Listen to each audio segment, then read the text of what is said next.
Y'all, my, da. What's goody to the gods and the goddesses, and what's popping to the people? Hold on, let me get my looking right. I don't even.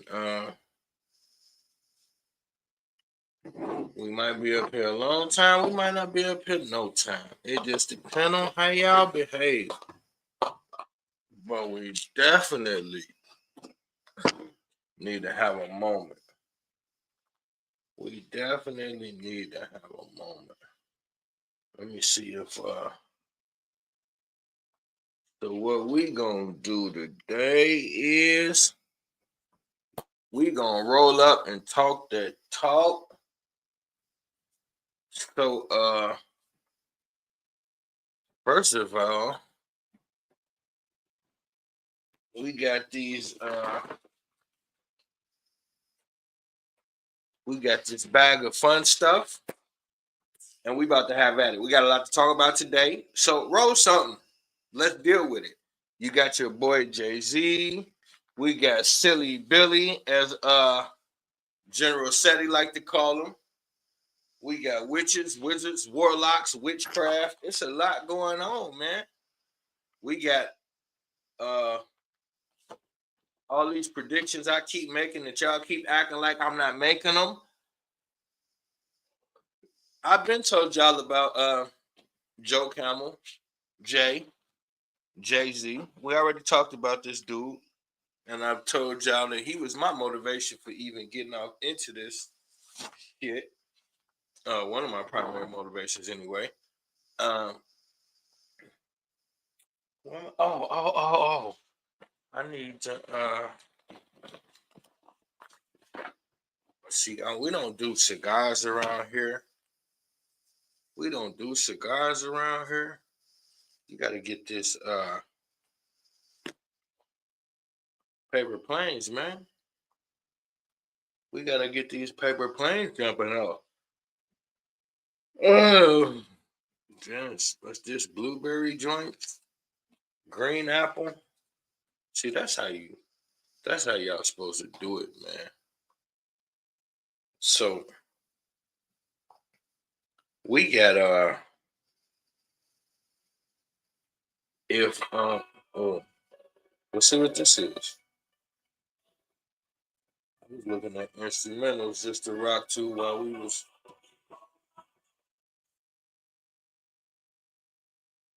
I like the way it started. I like the leader of the chant.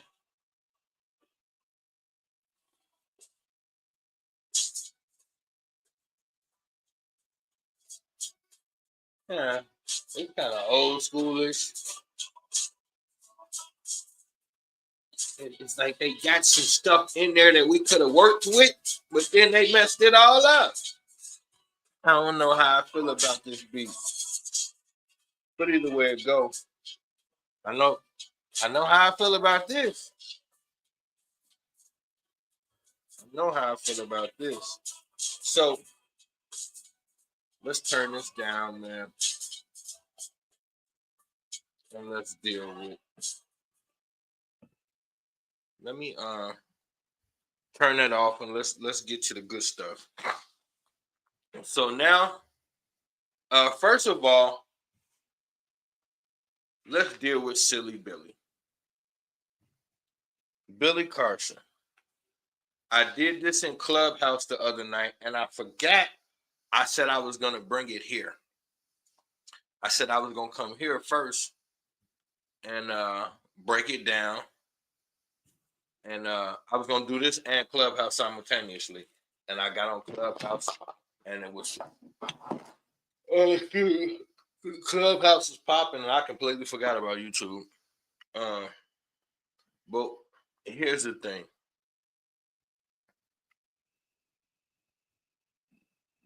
this this Billy Carson thing, that ass whooping was readily available. Billy just didn't know what the hell he was talking about. You got this Sergeant Slaughter looking ass white dude up here uh acting like he really knows some shit. Now I'm tripping. The dude did have some information. I ain't gonna lie, but it wasn't nothing breathtaking. It was just he knew more than Billy. Billy didn't know shit. That I would have never went to the Mount Sinai Bible. That was Billy trying to be slick and he got caught. Then he tried to switch to the Gospel of Barnabas, trying to be even slicker. And that was even worse than the first source. You don't enter that type of forum without sources. You should have sources, period, just in your day to day. If you don't, and sometimes I don't like to play the source game because then people start saying, try to downplay your sources and act like it's not what it is. So I don't necessarily always play the source game. I play the information is currency game. You run up on me, I'm always armed with a banana clip full of information, and you'll get your issue. You could catch me at dinner with the family. You could catch me at a Starbucks, which you probably wouldn't because I don't be there. But I'm just saying, wherever you catch me, just run up on me out the blue. What is your take on you get a full clip, half a clip, whatever you need to get yourself together. Dome shot, face shot, body shot, whatever you need. Spray the clip. You're not about to try me like you tried Billy. Billy say he thought it was just a regular conversation. Okay. Call the general up for a regular conversation. Don't prep me. Try to be deceptive and have your little weird looking buddy waiting in the wings so you could you could double down on me or whatever your strategy is. And then you bring your little buddy out the closet talking about surprise resurrection. A clip just to calm them down. But a couple body shots to get them back together again. By the time we get to 2 hours, if he still wants her, face off, Nicolas Cage. We don't play with this information, bro. We stay armed and ready. Finger on the trigger, sniper rifle. So they ran up on Billy because he been lying. I'm an internet nobody. I'm aware of this. Y'all don't pay me no attention. I don't got nobody watching. I don't got no views. So you automatically assume he's a nobody. Nobody watches him. How could he be right? Okay, well, I know one thing. They would have never in a millennium tried me like they tried Billy. Nobody. I got this title. Let me show y'all something. Let me show y'all something real quick.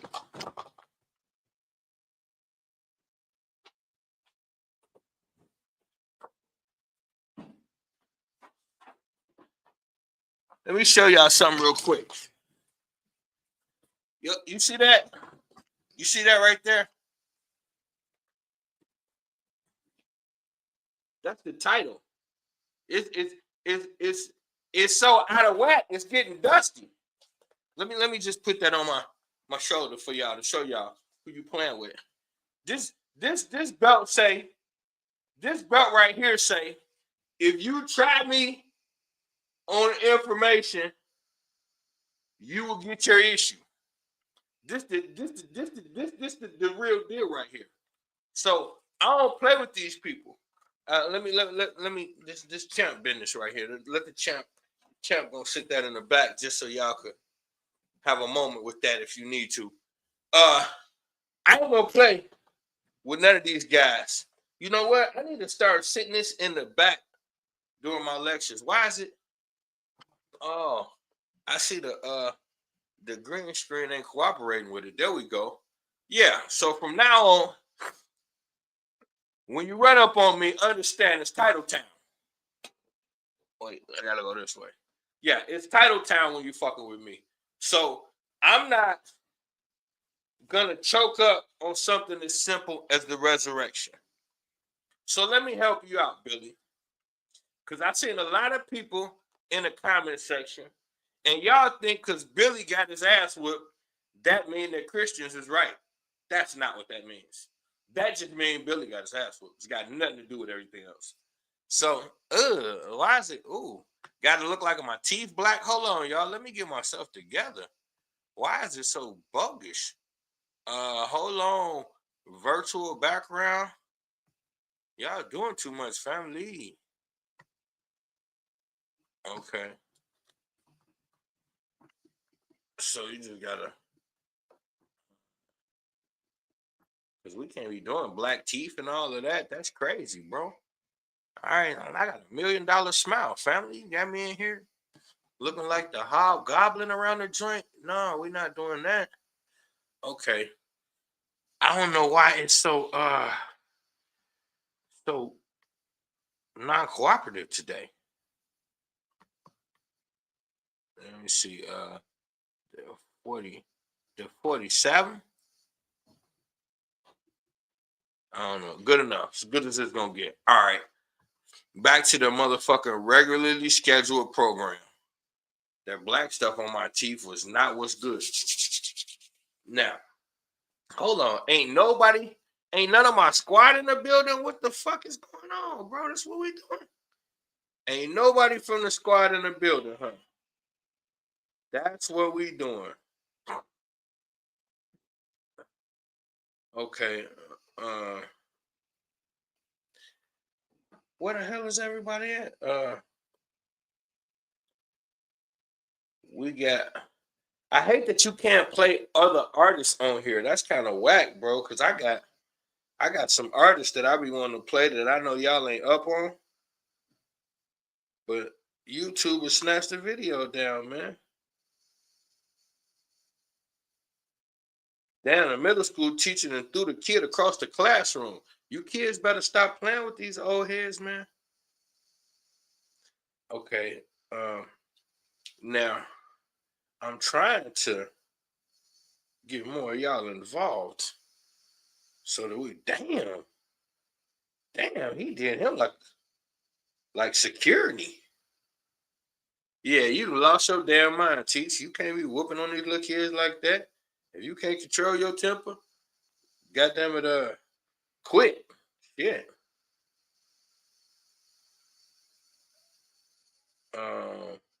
Okay, where we going? Oh, I'm trying to share this.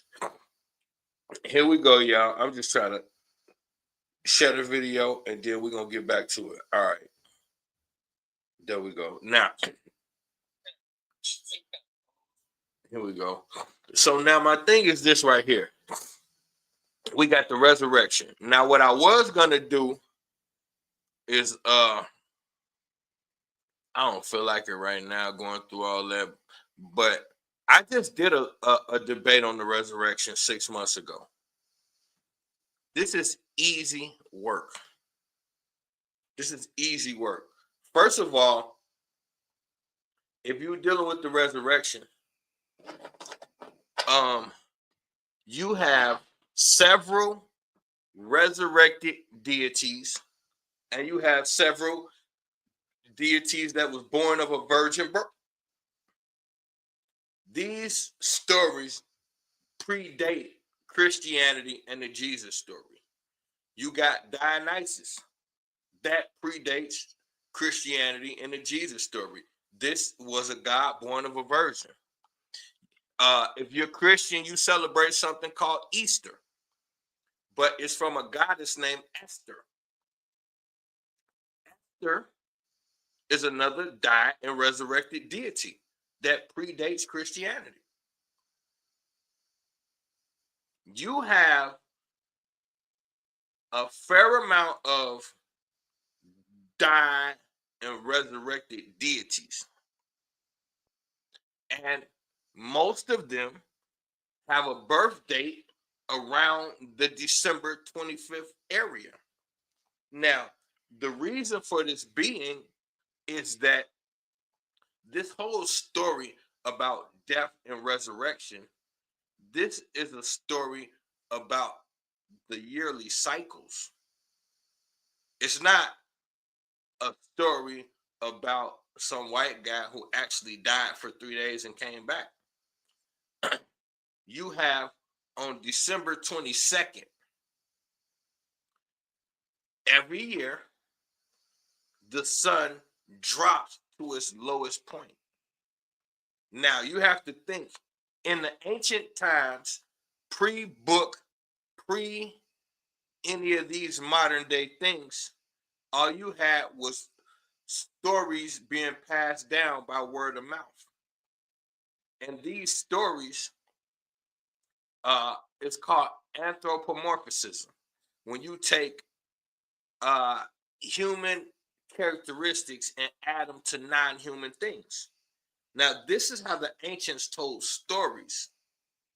So, on December 22nd, the sun drops to its lowest point, which would be below sea level. Now, in ancient times, this is when they say the sun died. Now, if there's an ultimate creative force in existence that created all things, and then you have the sun, which is the life force for this planet, then the ancients would say that the sun of this planet is the son of God, the ultimate source of creation. And on December 22nd, when the sun dropped below sea level, there's no street lights. There's nothing to explain what's happening.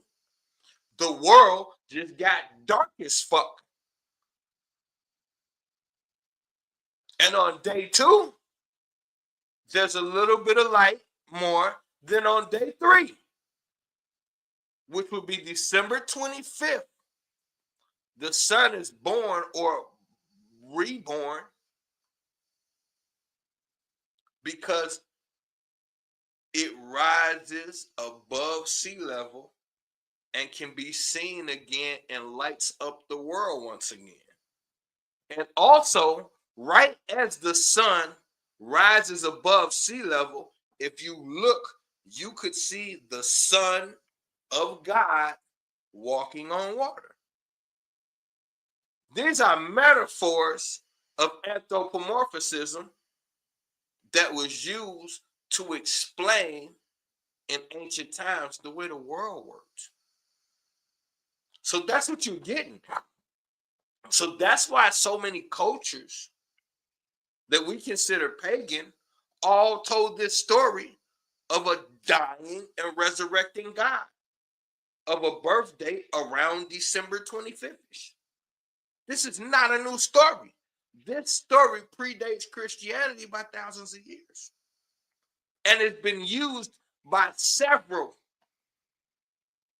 different races of people. Now, for Billy, somebody so well studied, you didn't notice, Billy, off the top of your head? There's no way Billy should have lost a resurrection debate as highly studied as he is. Now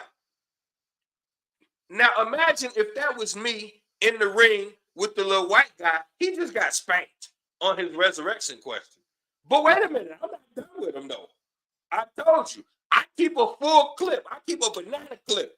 You run up on me, the general, you get sprayed. So I'm not done with that. Because anytime you're debating or discussing the Bible with Bible believers, you have to be able to go inside the Bible and prove your point. So if we go inside the Bible, if you notice, all night, he stayed away from Mark. Mr. Wesley Hoff, he stayed away from Mark because it's in Mark that there's a lot of discrepancies about the resurrection. There's a lot of discrepancies about the resurrection. Like, for instance, don't run now, y'all. We about to deal with it. We gonna deal with it. See, I ain't kind of play. Banana clip. I'm changing my name to General Banana Clip from now on. That's what y'all about to see. I'm about to make a whole YouTube page, General Banana Clip. That's all you getting from me. So now, If we go inside the scriptures, it's hella problems. Billy, you could have ate this man alive on this live stream. Y'all get all the attention and all of y'all eyesight and all of y'all attention to these huge channels, and these dudes be dummies. It's a little old guy like me sitting over here that nobody pays attention to, and I will run circles around anybody on this motherfucking internet you point out. General banana clip. That's it. How come Billy didn't know these things? You got the Gospel of Mark. Well, before we even get into that, before we even get into the Gospel of Mark, you got 4 Gospels: Matthew, Mark, Luke, and John. We have no clue who the hell these people are. Nobody, and if anybody tells you they do, they're lying. We don't know who Matthew, Mark, Luke, and John are. These are ghostwriter names. Those are not the actual names of the authors. So who the fuck is Matthew, Mark, Luke, and John? We don't know. These are anonymous writers.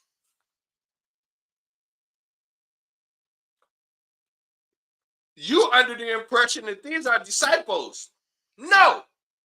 Matthew, Mark, Luke, and John were not walking the earth with Jesus. They say John was, but we're going to get to that in a minute. But the first gospel written about Jesus was between 30 and 60 years after the alleged crucifixion. Now, in Mark, it says that Pontius Pilate's wife told him that she had a bad feeling about this Jesus guy and he shouldn't do it. When Jesus was captured by Pontius Pilate, somebody came to see him that night and gave him a little vial with something to drink in it. The hell was that?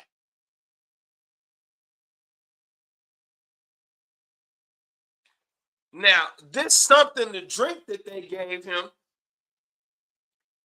is for healing. Why are you giving a man something to drink, a potion to heal, when he's about to be crucified? Heal what?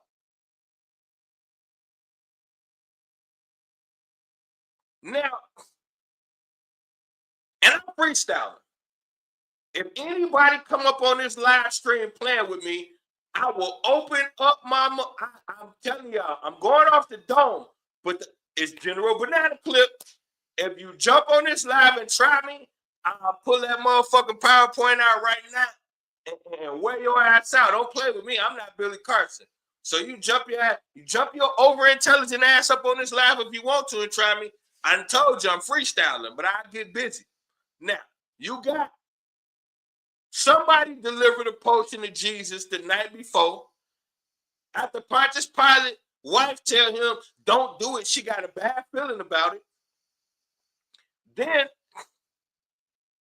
the next day, you have the alleged execution or the crucifixion.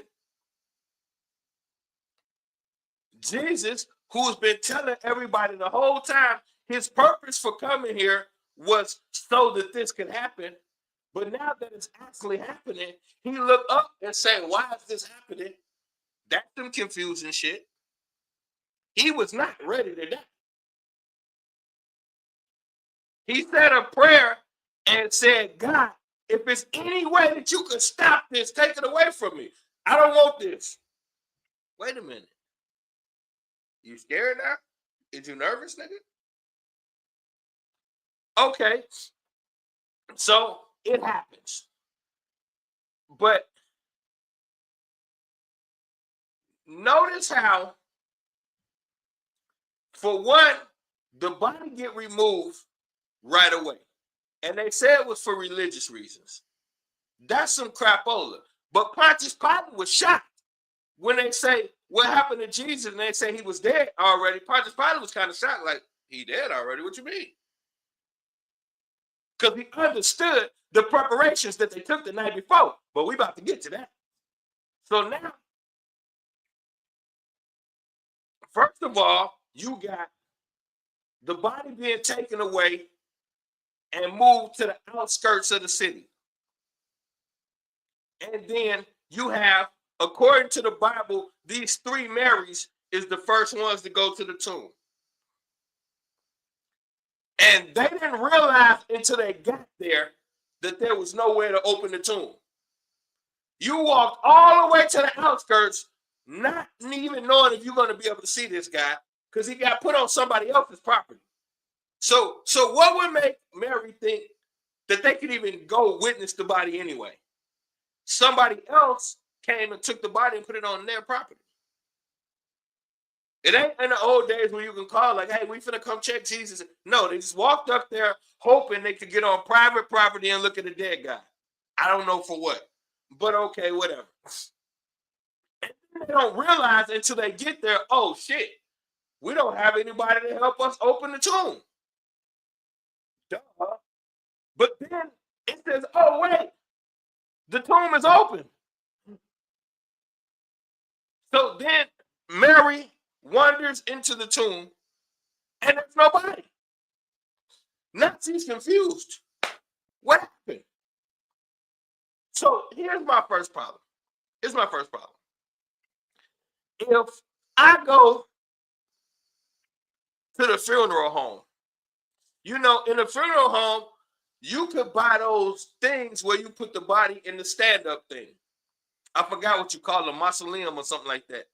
Now, if I had a body put in one of those, and I go to the funeral home, and I go in there, and the body's missing, am I going to automatically assume that the dead guy got up and walked out? Or am I going to think something else possibly happened? You see how weird this thing get? But don't trip. General Banana Clip got y'all. So now, here we go. So now,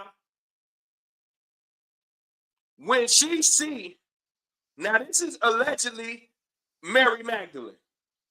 When she see that there's no body in there, she starts crying. And then somebody says, what you crying for? And she say, my master is gone. I don't know what happened to him. This is the weirdest conversation. He turned around and say, woman, it's me. She turned around shocked like, I didn't recognize you. I thought you was the gardener.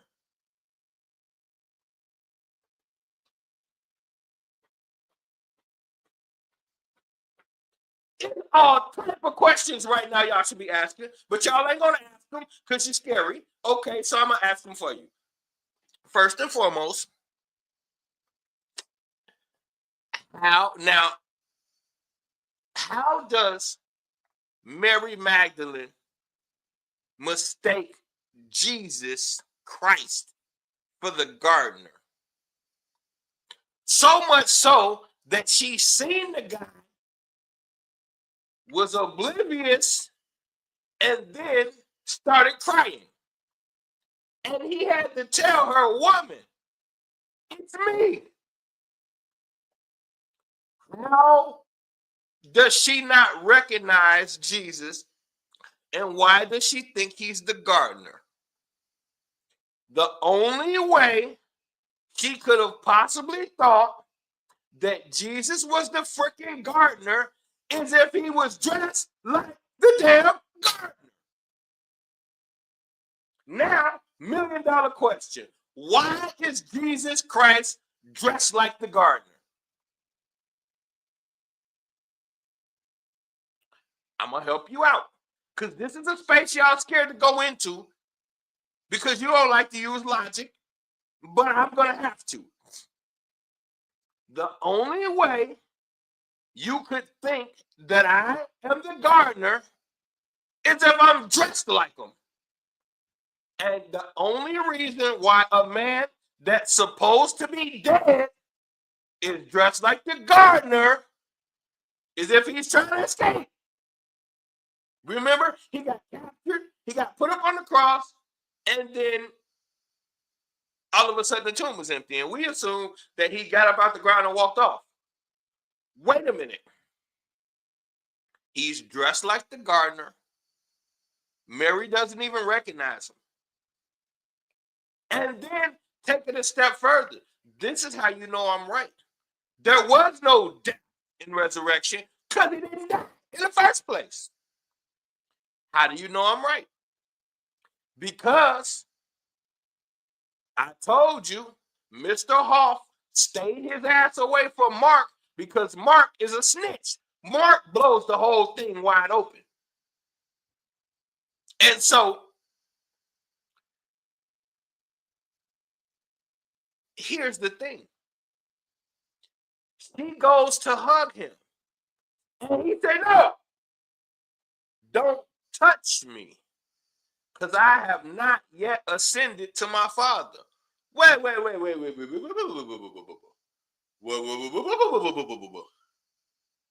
You said he died and resurrected.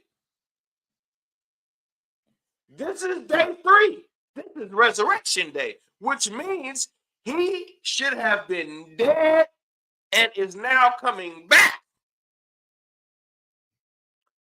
So why does Jesus say, don't touch me, I have not yet ascended to my Father? Now the pastor gonna come in here and tell you some old spooky hocus pocus. He was in the glory. He hadn't yet seen the Father. We're not dealing with none of that weird shit. We're gonna deal with what the book says. We're not gonna insinuate. We're not gonna assume, because every time I assume some shit in the Bible, y'all tell me don't add nothing. Every time I add something to the Bible and give it my own spin, y'all tell me don't add nothing, don't take away. So I'm gonna tell your ass the same thing. Don't add nothing, don't take away from what the Bible says. Now the Bible says when Mary got in the tomb, she couldn't find Jesus. She started crying. Somebody asked her what was wrong. She kept crying and said she was looking for her master. That person who asked her what was wrong said, woman, I'm right here. She turned around, she didn't recognize him, and said, I thought you were the gardener. Now, why the fuck did she think he was the gardener? Because he was dressed like the goddamn gardener. Why was he dressed like the gardener? Because I just told y'all, it says, Pontius Pilate's wife came to him and said, don't do this. I got a bad feeling about it. So what happened after that? Somebody showed up in Jesus where he was at, and they gave him a vial and told him to drink it. Now, I looked up what that vial was. It's Witchcraft or something like that. Witchcraft, whatever it is. I looked it up and found the definition of it already. It's some healing shit. Why are you trying to give somebody who's about to die some healing shit? A fucking potion and a vial. Now, he get the potion and the vial. Remember, the Pontius Pilate was shocked when they said that the Jesus guy was dead already, because he knew what he sent to his room and he knew he wasn't supposed to be dead. This is the reason why you would give somebody permission to come get the body and take it away, so people don't see what's about to happen. Now, when Mary goes to hug Jesus, he said, don't touch me. I have not yet ascended to my Father. That means he has not died and he ain't been to heaven yet. And then he take it a step further. And what does he say? Now he get on some snake shit. He said, I have not yet ascended to my Father, but go tell the disciples I have. So not only is he not dead, he want Mary to go back and laugh for him. Now, y'all don't read the book, I do. You want to test me? Go read it and come back and holler at me. I just quoted you exactly what it says in the Bible. So why the fuck Billy Carson lose that debate? Because he don't know what the fuck he talking about. It wasn't a hard question. I just went 3 rounds 6 months ago on the resurrection. And I can promise you, I'll repost the debate. By the 3rd round, all he wanted to do was argue with me. He didn't want to deal with his facts no more. He couldn't find his information. He tried to blame me for sabotaging the equipment. We're on a fucking live stream. We're on the same place we at right now where everything is working. StreamYard. Me and him was on StreamYard. He tried to say I sabotaged the equipment. He couldn't find his notes and all type of shit. No, that ass whooping got real. And this is the first time I done said that. I'm a good sport when I debate. But y'all see that motherfucking belt right there? I don't play when it comes to this information. I'll hog tie you, your pastor, whoever the fuck else you send. I'm serious about this. I don't play. Because you're telling people things, and if they believe you and they go to hell, that's your responsibility. If what I'm teaching is sending souls to hell, I gotta pay for that. That ain't on you, that's on me. You're gonna get a small spanking. I'm gonna get the spanking of a lifetime for sending you there. So when I sit here and I go against Jesus and the Bible, I don't do it from an anti-God perspective. I am a huge believer in God. Not Satan, not Lucifer. Them is peons. I don't fear them. Them is little guys. I work with the big guy, the source, that which is the creator of everything in existence. That's who I serve. That's who I believe in. I'm not anti-God, but that Bible is full of shit. And I'm going to tell you what's right and what. Now, it's a great book. There's a lot to learn in there. But if you're going off and thinking that that's real history, you're sadly mistaken. Now, if you want to go off the biblical principles, have at it. If you want to just love thy neighbor, thou shalt not kill and steal, and thou shalt not covet another man's wife, if that's all you in it for, kudos to you. Enjoy your life and get it. But when you come around talking about this shit actually happened, this is real history, and you start trying to lead black people to Jesus, and you don't even know who the fuck Jesus is, and I do. I know who that guy is. So you believe in things and you push things that you don't understand. And you don't understand that you're sending people in a direction and you're responsible for them. Every person you turn away from the light, you're responsible for them. That's a mark on your soul that you got to answer for. And it's definitely a slave manual. But we got to be able to pick it apart. You're right, God. But we got to be able to pull that bitch apart because it's so much in there that we fail for. So until we know what we're really dealing with, we're going to be victims. Now, Billy Carson, they had that man up there for 2 hours. They drug his ass all across the internet over something that he could have easily won. So I come up here and give y'all the facts. This is the shit that Billy should have been saying when he was going up against the guy. Because I promise you, it wasn't no escape for what I just said. And I got some more. So if he had found some kind of way to try to play with what I said, I keep telling y'all, call me General Banana Clip from now on. That's my new name. Every time you see me, I got a banana clip of information, and I'm giving face shots and body blends. I'm not playing with y'all. Billy should have never lost that debate, man. And now, here's the problem with him losing that debate. He gave a lot of people the impression that this truth ain't right. Now you see, when I go into the comment section, read the comment section, I see how many people now is renouncing consciousness because Billy got his ass whooped. See, you trying to lead people away from the Lord, and no, fuck that. Fuck that. He was right in his assertions. He just didn't know how to explain it. And I told y'all, I'm finna start doing these daytime sessions, and we're gonna call it roll up. So I hope y'all got you a bag of goodies. I got mine right here. I ain't gonna put it on camera, but I'm definitely about to roll up, smoke, and talk this shit with y'all. We got a lot to deal with today. So share this joint, man. Yeah, Billy got beat bad, man. Billy got beat bad. Billy got his ass whooped so bad. He is now trying to sue dude. Billy got his ass whooped so bad. He showed up at that man's house at 2:00 in the morning with some court papers talking about he's suing. He done whooped his ass so bad. Billy want to sue. Billy say he's suing.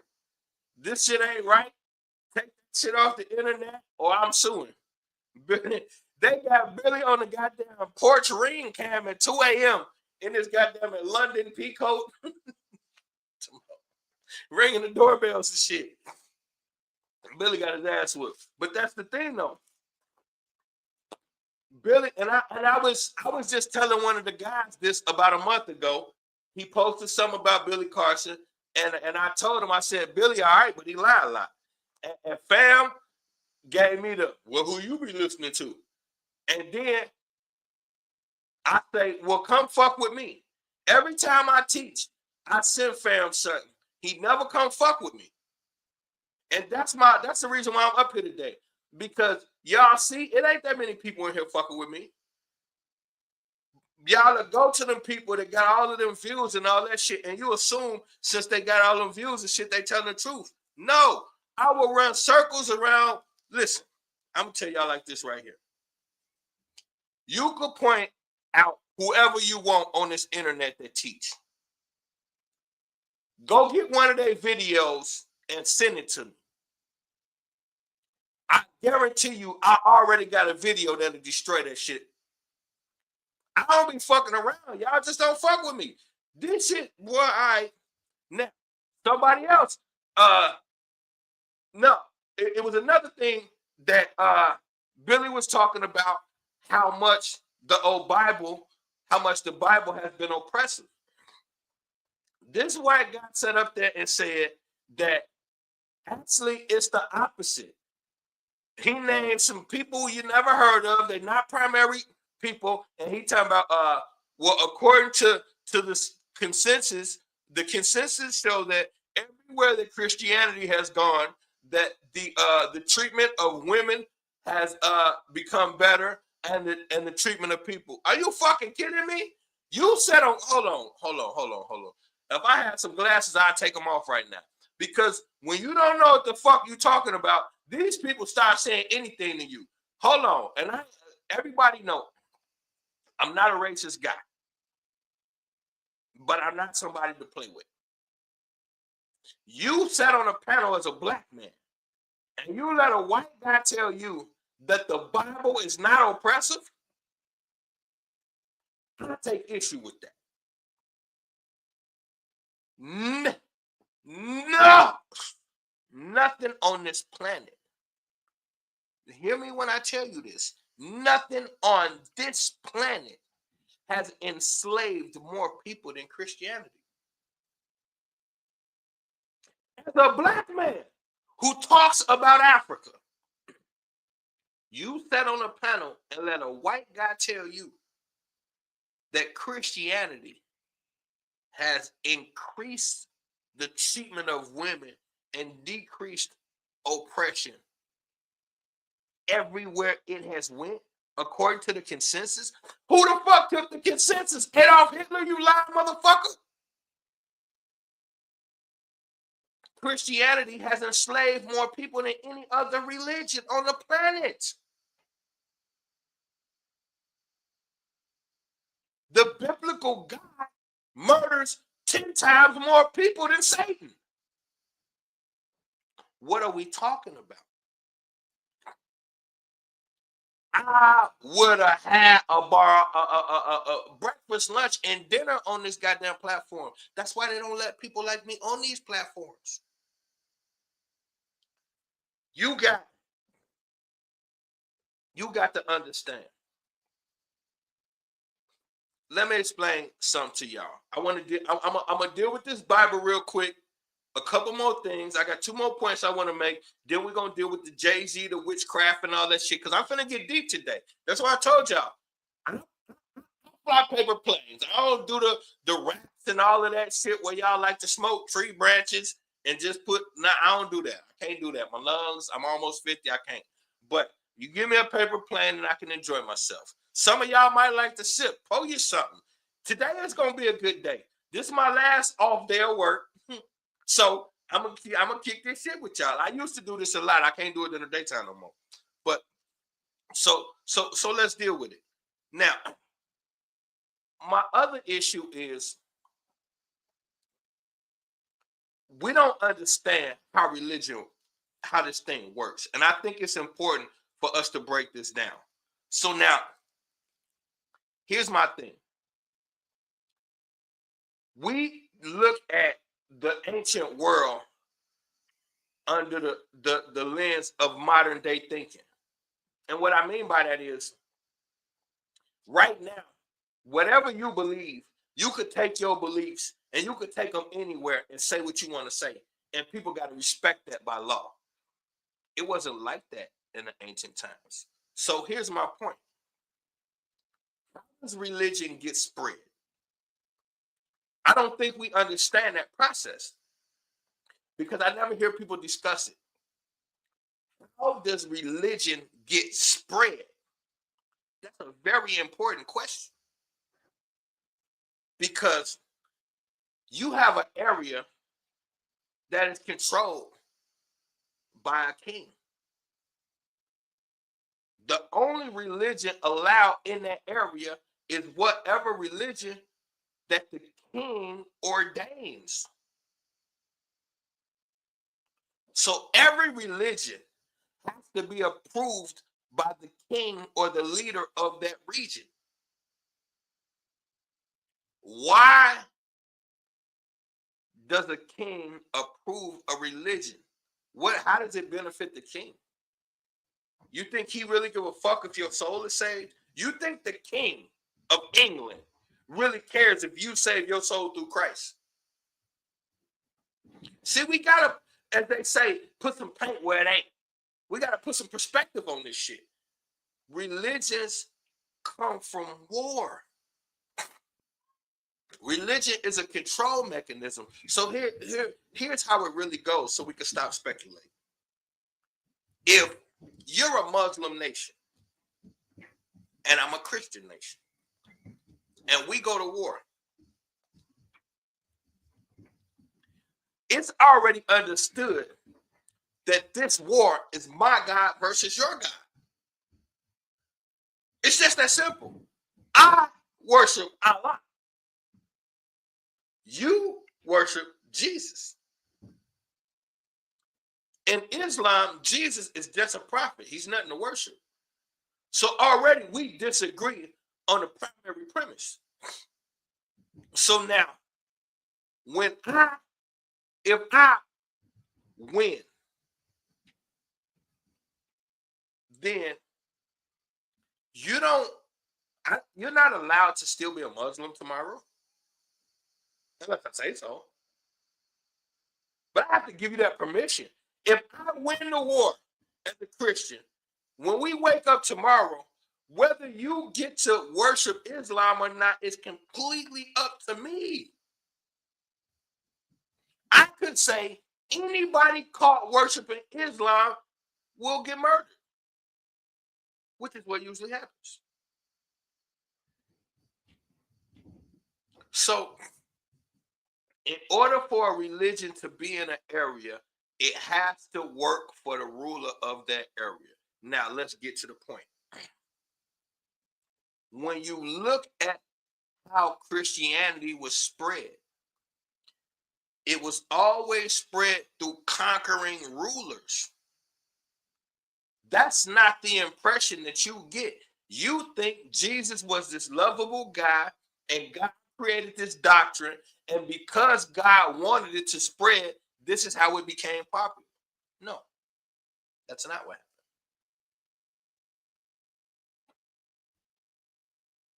This is a religion that comes from the Jews. It was only for a small group of people. Now, another thing we have to understand is there used to be no such thing as a Jew. So there's a small group of people that had a God that they prayed to, and they had a belief system. That's it. As rulers conquered these group of people, they start realizing that these people had something that they didn't have, which was a belief system that made sense that everybody could latch on to. And their belief was so strong that they were willing to endure any amount of punishment and keep their beliefs. Okay. So as people conquered, they just took that system and added to it. Nothing mystical, nothing magical. They took a system that was working, and because they didn't have one, they just tweaked the system and continued to use it. That's how religion gets spread. So now you fast forward to 2024, and I got all of these melanated people telling me that this is their God for them, not understanding that if it wasn't for Greek people, you wouldn't know this religion. This started with the Greeks. And when they conquered, they changed everything a certain way. And that's what you're dealing with. So my only point is, religion comes from war, not from God. God already sent you to this planet embedded with his truth, encoded with it. That's why when something that ain't right, you could feel it. That's why when you see an injustice, you just respond. Nobody has to tell you when something ain't right. Thou shalt not kill. Did you really need to read that somewhere? If your life is not in danger, why are you killing?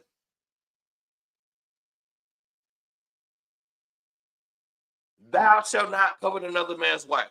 You needed God to tell you you shouldn't want to boink the neighbor's wife. No, that's a choice that you made, and it's a filthy one. Live with it. Nobody got to tell you that. All of these things that you're reading out of these books, there go my son, Peace King. All of these things that you're reading out of these books, nobody have to tell you this. You already know. You know you shouldn't be stealing. You know you shouldn't want someone else's wife. You know you shouldn't be around here committed to one woman and boinking everything. You already know these things. And you're absolutely right, Queen. This stuff is in the Bible. You read it and you don't follow it anyway. So this is a game you play. You say you're a part of this thing, but you don't follow the rules. But then you play this game where you say, God, no, I'm not perfect, but I'm trying. No, you're not trying. You drunk Hennessy all night and fornicated. Now you're in church this morning. You wasn't trying last night. This is a game we play. You cannot fuck off all week, then go to church Sunday and think God is like, hey, you know, shit happens. This is a game we play. But then if I ask you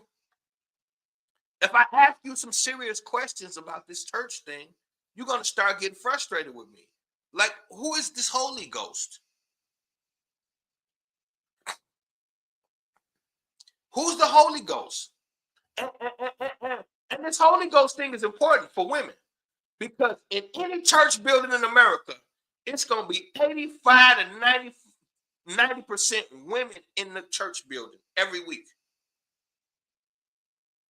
And you'll let these people tell you that the Holy Ghost is something that you should revere. The Holy Ghost is a dead woman. The purpose of the Holy Ghost was to kill the feminine principle. Because I tell y'all all the time, this is a male homosexual cult that runs your planet. And this religion is for homosexual men. That's why you have the Father, the Son, and a damn ghost, a Holy Ghost. There's no such thing. What is the Trinity? Or really, it's the basis of human existence. You have the mother, the father, and the offspring. And the reason why it's a male child is because the male carries on the lineage.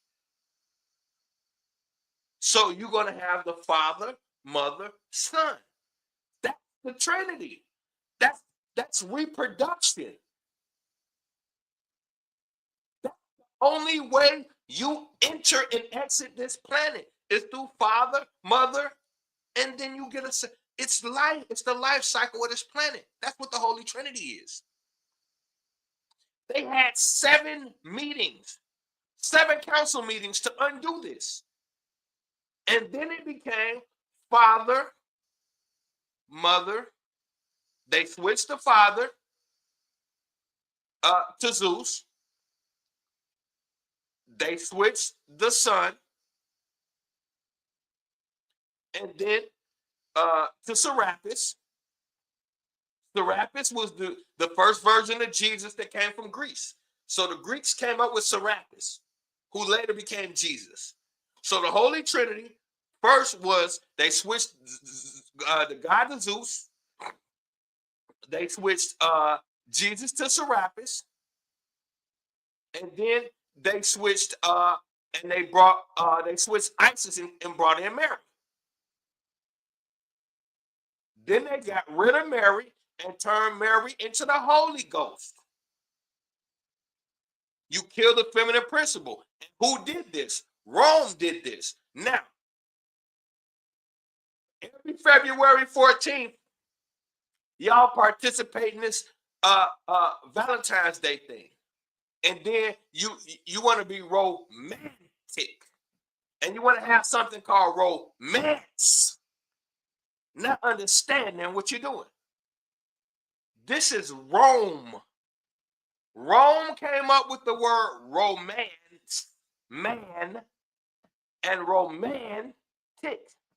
Because Rome says there's no greater love than the love between a man and a boy.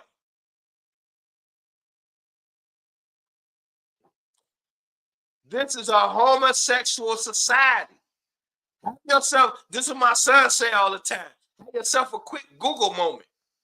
Now, Google Roman statues and see how many Roman statues are of priests with little boys right there at their waistline doing explicit things. It's all over Rome. What is Cupid? A little naked baby. And he shoots you in the butt with an arrow. You have to pay attention to these things. I'm not making this up. This is the world you live in. So when Rome, a society that's known for male on male relationships and a society that's known for this apprentice master relationship,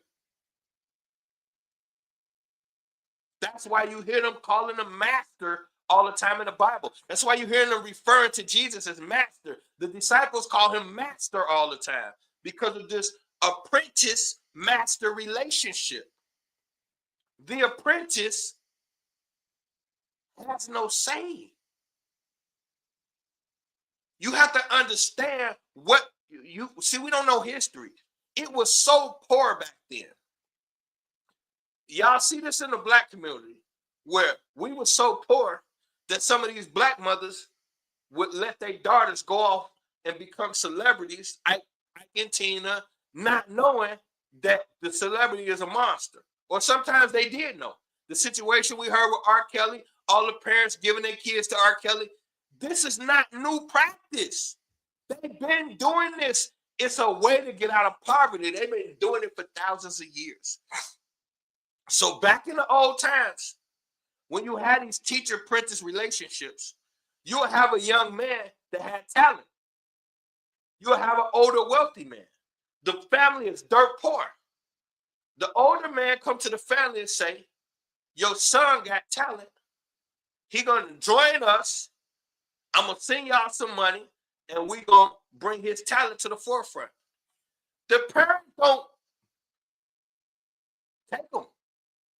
The parent has no clue what's about to happen to that child. Now these are old weirdos. They're gonna pay the family, and they're gonna teach the boy, but he's gonna be a weirdo when they're done with him. This is what you see the Catholic Church doing when they send all of these little boys to these Catholic schools, and you see rampant pedophilia. How is it able to go on so long? Because they're making the young dudes pedophiles. And so they do the next generation, and it keeps becoming an endless cycle. This is what you're dealing with. And you just don't understand it. Because watch this. There's a famous scene in the Bible that you hear all the time.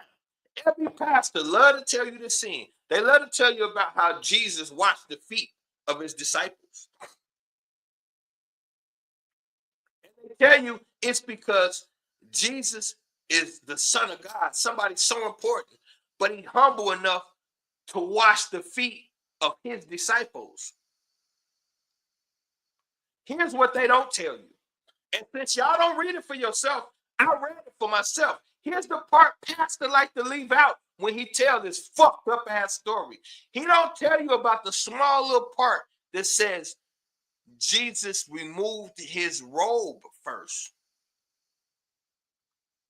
Doesn't tell you about the part where he had them remove their robes. So you tell me, why is a 30-year-old man running around the country with teenage boys, and then he get naked before he washed their feet? I'm not making this up. I'm not corrupting the scriptures. Go read it your motherfucking self. It says right front and center, Jesus took off his robe before he started washing these teenage boys' feet. Why you gotta be naked and wash their feet? They don't tell you that when he got caught, all you gotta do is read it. When he got caught, remember after the Last Supper, and he told them he finna go pray. When them guards came and caught him praying, he had a naked fucking boy with him. It's in the Bible. It's right there in the Bible. You just don't read it. And I see people left when I said it. I don't give a fuck. Go read it yourself. You don't like it, then get away from that sick-ass religion or learn it. I don't give a fuck about y'all leaving. I'm going to tell it because that's what God made me for. He made me to tell. I'm here to say, fuck, stop snitching. I'm here to snitch. I'm snitching on every motherfucking baby botherer alive. I hope they put all you bitches in the same kennel and kill you. I don't give a fuck. I'm telling. Dude, let the chips fall where they fall. I'm telling. It says it right there in the book. It was a naked boy with him when they caught him. Here's what you don't understand. Leave my feet alone, and you definitely ain't finna touch them butt naked. First of all, soon as you get to taking your robe off, I see all these little soap buckets around and shit, and you get naked, somebody got to answer some motherfucking questions. We not finna be in here romancing the stones and shit. Well, no, we ain't doing that. See, you got to know what the fuck these people telling you. So now, here's another problem we got. He disappeared at the age of 13, and don't nobody give a fuck where this child went. A child who running around preaching like crazy. They say he's chosen. And then he just disappeared. And don't nobody want to know. Don't nobody want to know where did the Son of God go for 17 years. He disappeared from 13 to 30. And then he just popped back up on the scene recruiting teenage boys. Okay, let's deal with where he went. he went to Tibet, and he went to the Egyptian mystery schools. These are facts. Look it up. Or I ain't even going to say they facts. Let's do it y'all way. He traveled the land. No, he went to Tibet, and he went to Egypt. It's documented that he was in Egypt. We found the house. We found the house where he lived in Egypt. We could thank silly Billy Carson for that. Billy Carson then went to the crib and showed us the crib. No. We're not going to speculate. We're going to deal with the real deal. We're about to. I'm not about to speculate, and I'm not about to play. Because if we got to speculate, then we're going to have to speculate what the EL is. So I ain't come to play today. I'm telling you now, I ain't come to play today. So if we're going to start speculating, we're going to have to speculate on what L means. And that's a whole nother door we shouldn't open up. So now, let's deal with what really happened. We know he went to Tibet, and we know he went to the Egyptian mystery schools. That's documented. Now, here's the $1 million question. Do we know what happened at the Egyptian mystery schools? L is what God? L does not mean God. See, that's what I'm saying. This ain't the day, brethren. Just sit back and rock with me for a minute, and we can get to what you want to get to. But if you're going to stop me from doing what I'm doing, then I'm going to start pulling this motherfucking banana clip out. And it's going to get messy. Just give me a minute to do this, and then I'll come back to you. Okay, it's gonna be General Banana Clip in a minute. Okay, let's rock then. Let's rock. I got you, Will. I got you. So now here's the thing. I like to deal with what we can prove. So we know for a fact we got him in Tibet, and we know for a fact we got him in the Egyptian mystery schools. Now, here's what you have to ask yourself. What's happening in the Egyptian mystery schools and what's happening in Tibet? Hey, I'm here for the powwow. Hey, my shirt say pressure bust pipes, but it also make diamonds. We can lock in. It's title time. It's title time, baby. We can lock in. I'm rolling up. I suggest you do the same. We can get real busy. You just watched the Dalai Lama last year.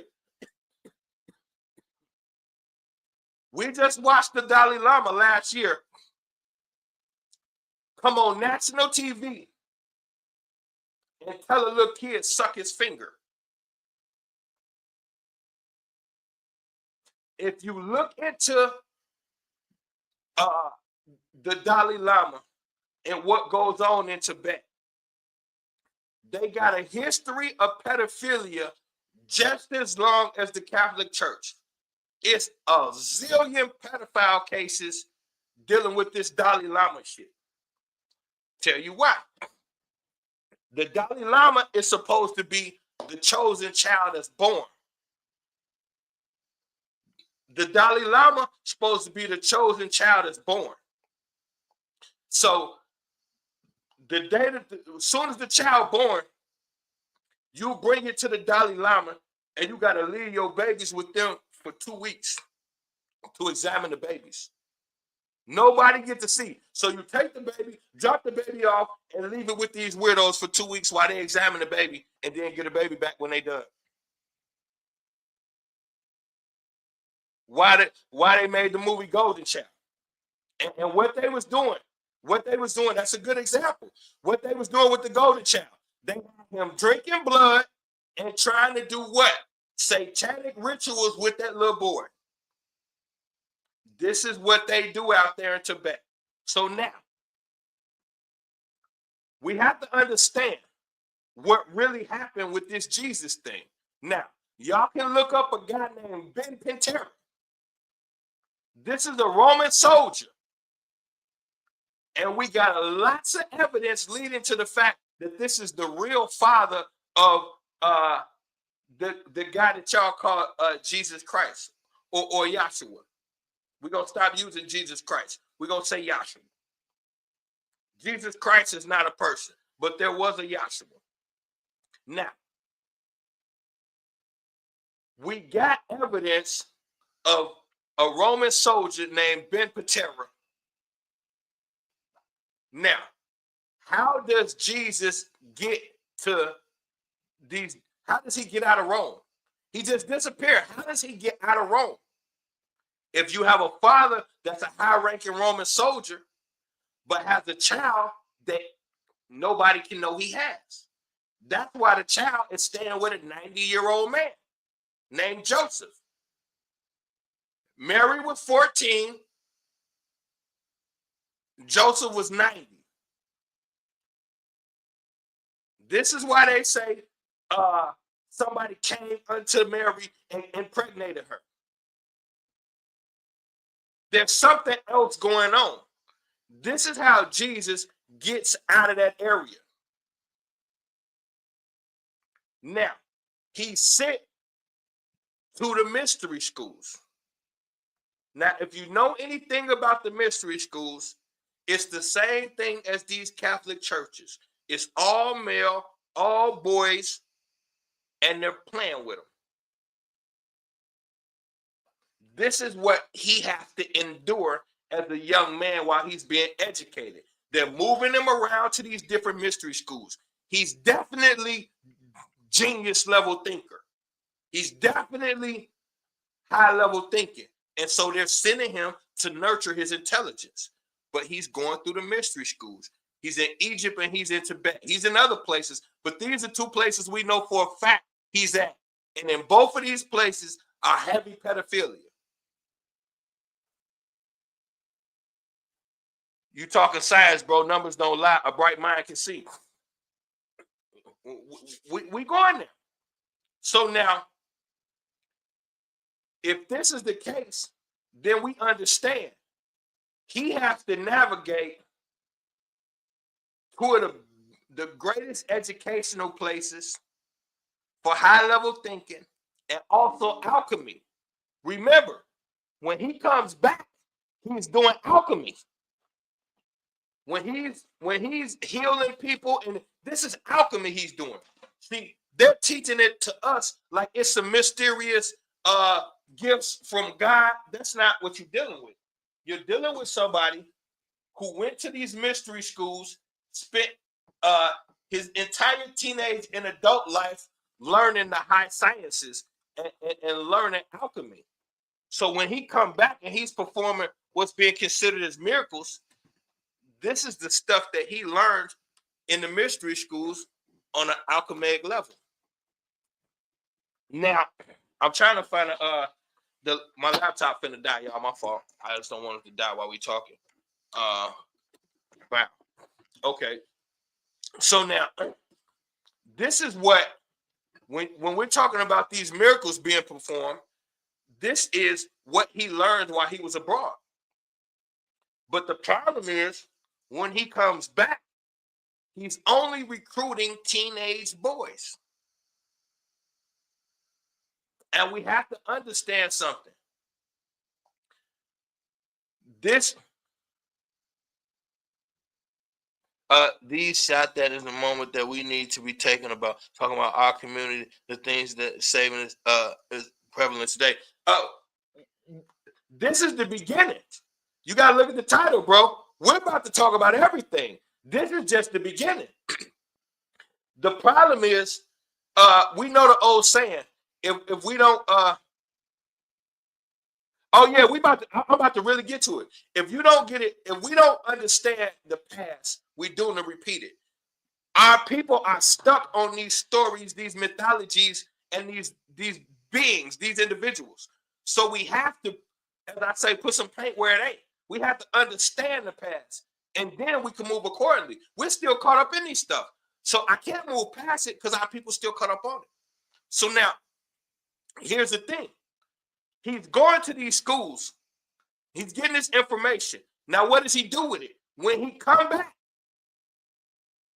he starts continuing to be unsaved in the mind, enslaved in the mind. I agree. The problem is, I got a brother who we had these conversations all the time, my brother Ike. A lot of times our people don't even know we need to be saved from something. So it's hard to save somebody who thinks they're perfectly fine. It's hard to help somebody who don't even understand help is needed. So it's moments like this where we bust open some things that happen. Billy Carson's ass whooping is making this possible for us. So I'm rocking with you, brother. I'm rocking with you. Now, there's y'all look this up. It's the one that Jesus loved. Look up Jesus' favorite disciple or the one that Jesus loved. Here's what you're gonna get. You're gonna get John the beloved. You're gonna get a 14-year-old boy that is Jesus's favorite disciple. Every time Jesus is teaching, the scriptures say John will have his head on Jesus' bosom or have his head on Jesus' lap. Why is your favorite disciple a 14-year-old fucking boy? This little boy had a girlfriend. Jesus talked him and his brother away from home to join their disciples. And then he moved the little boy in with him and told his mama, take care of him like he one of your sons. That little boy lived with Jesus. And coincidentally, the little boy that lived with him is the one that always want to lay his head on his shoulder and on his bosom and on his lap.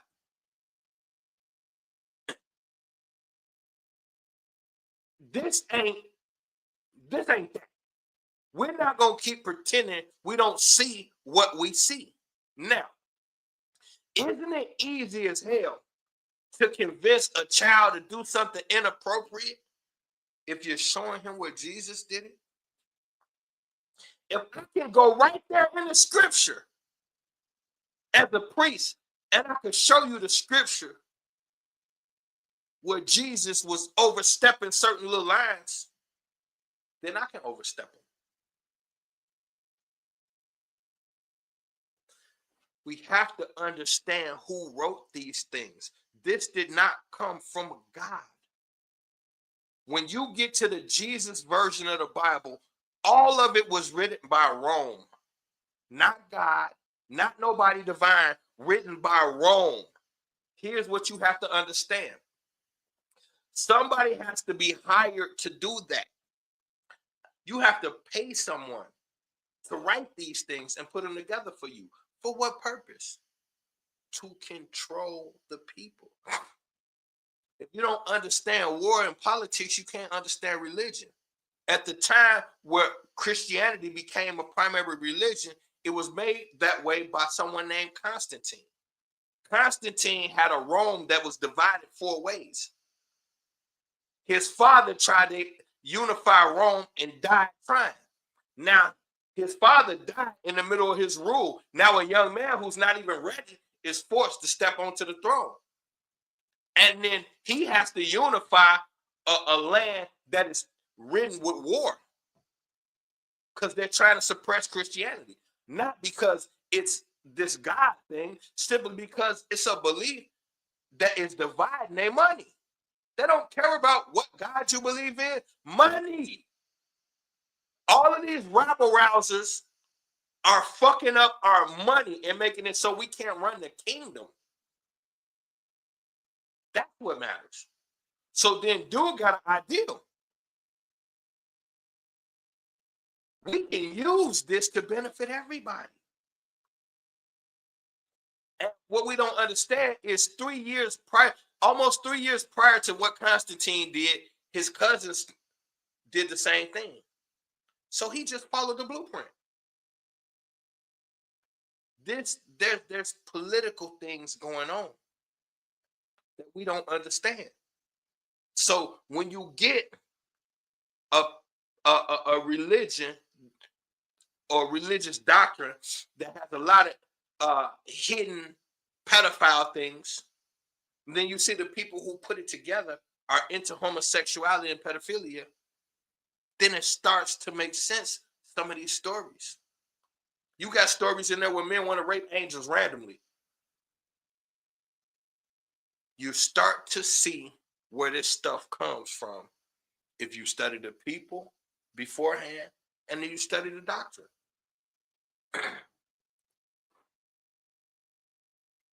This was put together for these people by this purpose. It's just that simple. Just that simple. Now, look at the religion. Y'all can say, oh, he capping. Okay. Well, how come every church has so much pedophilia? It's rampant through the black church. It's rampant through the Catholic Church. Hell, it's rampant in Islam. How come all of these religions are so into pedophilia? Why? Why is the biggest place on the planet where you can find pedophilia is always inside of religions? Why? That's all I'm saying. Now you could take that and you could let that be a catalyst for your thought and say, wait a minute, he do got a point. Every religion I could think of, Buddhism, Christianity, all of it is engulfed in some form of pedophilia. Why? When this is supposed to be your direct link to the divine. How come your direct link to the divine is always covered in pedophile shit? Come up with your own answer. Maybe I don't even got to answer that. Now, this is a good segue into the next topic. We just said, how come all of this religion is indoctrinated with so much pedophile stuff? Well, how come all this celebrity stuff is indoctrinated with so much pedophile stuff? And most of the celebrities swear that they are believers in the religion. So is there a connection between the two?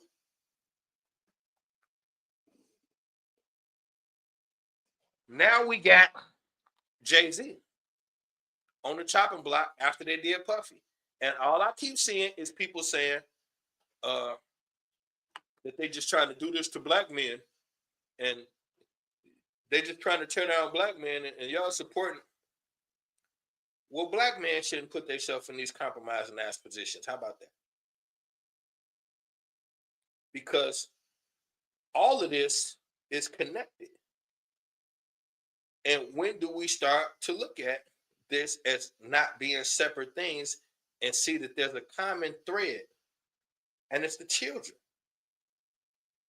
When are we going to start seeing there's a common thread and it's the children?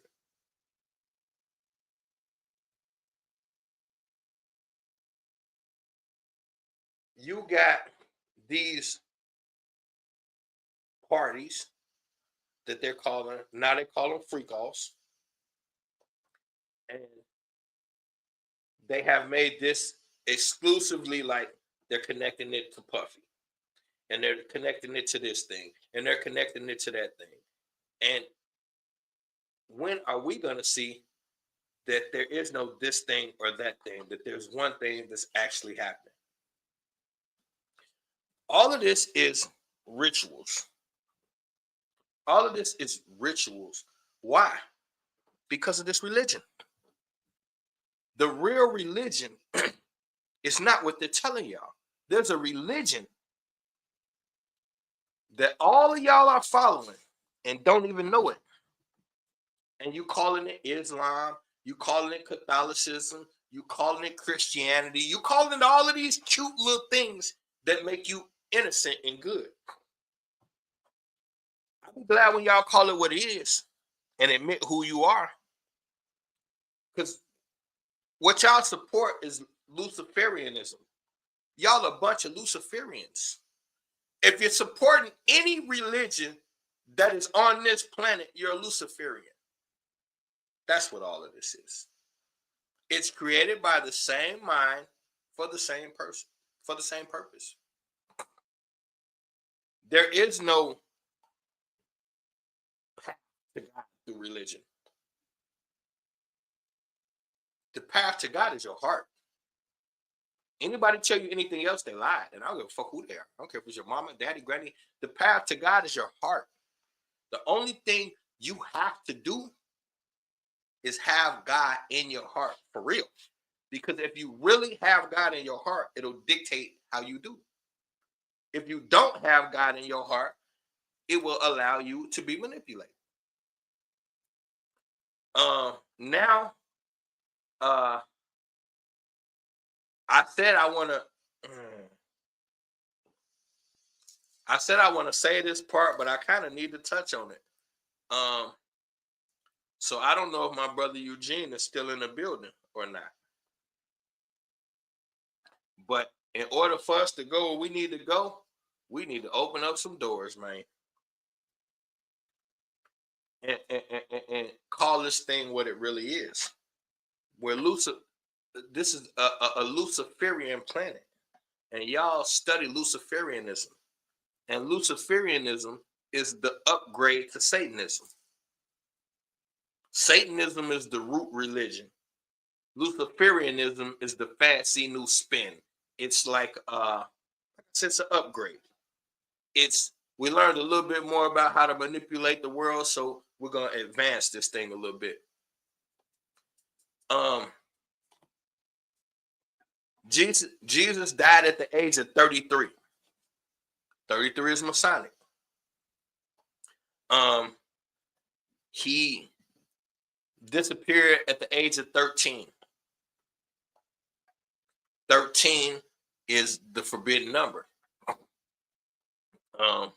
There's a lot of Jesus was a carpenter, somebody that creates things with his hands. Well, that's what a mason does. So there's a lot of things in there that you can pull from and tell what's actually happening. The reason why, and I say as soon as I switched from Jesus, a lot of people left. Boy, y'all gonna learn about me. I just teach in a certain kind of way, but you should never leave in the beginning. We only an hour into this thing. I ain't even said shit yet. Y'all see, I've been trying to roll up for an hour. I ain't even rolled up yet. So you know I ain't got to the good part. Please. Now, there's this, all of this is called the occult. Me looking into the occult and this whole way of thinking and living, this came from Jay-Z. When Jay-Z came out with that one of them videos he had with the with On to the Next, and he had the flames and all of that and the skulls, and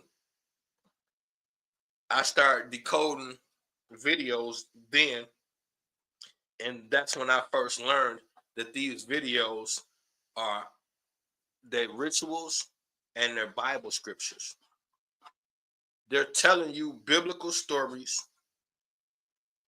in almost every football game, every rap video, every basketball game. All of these are religiously intertwined.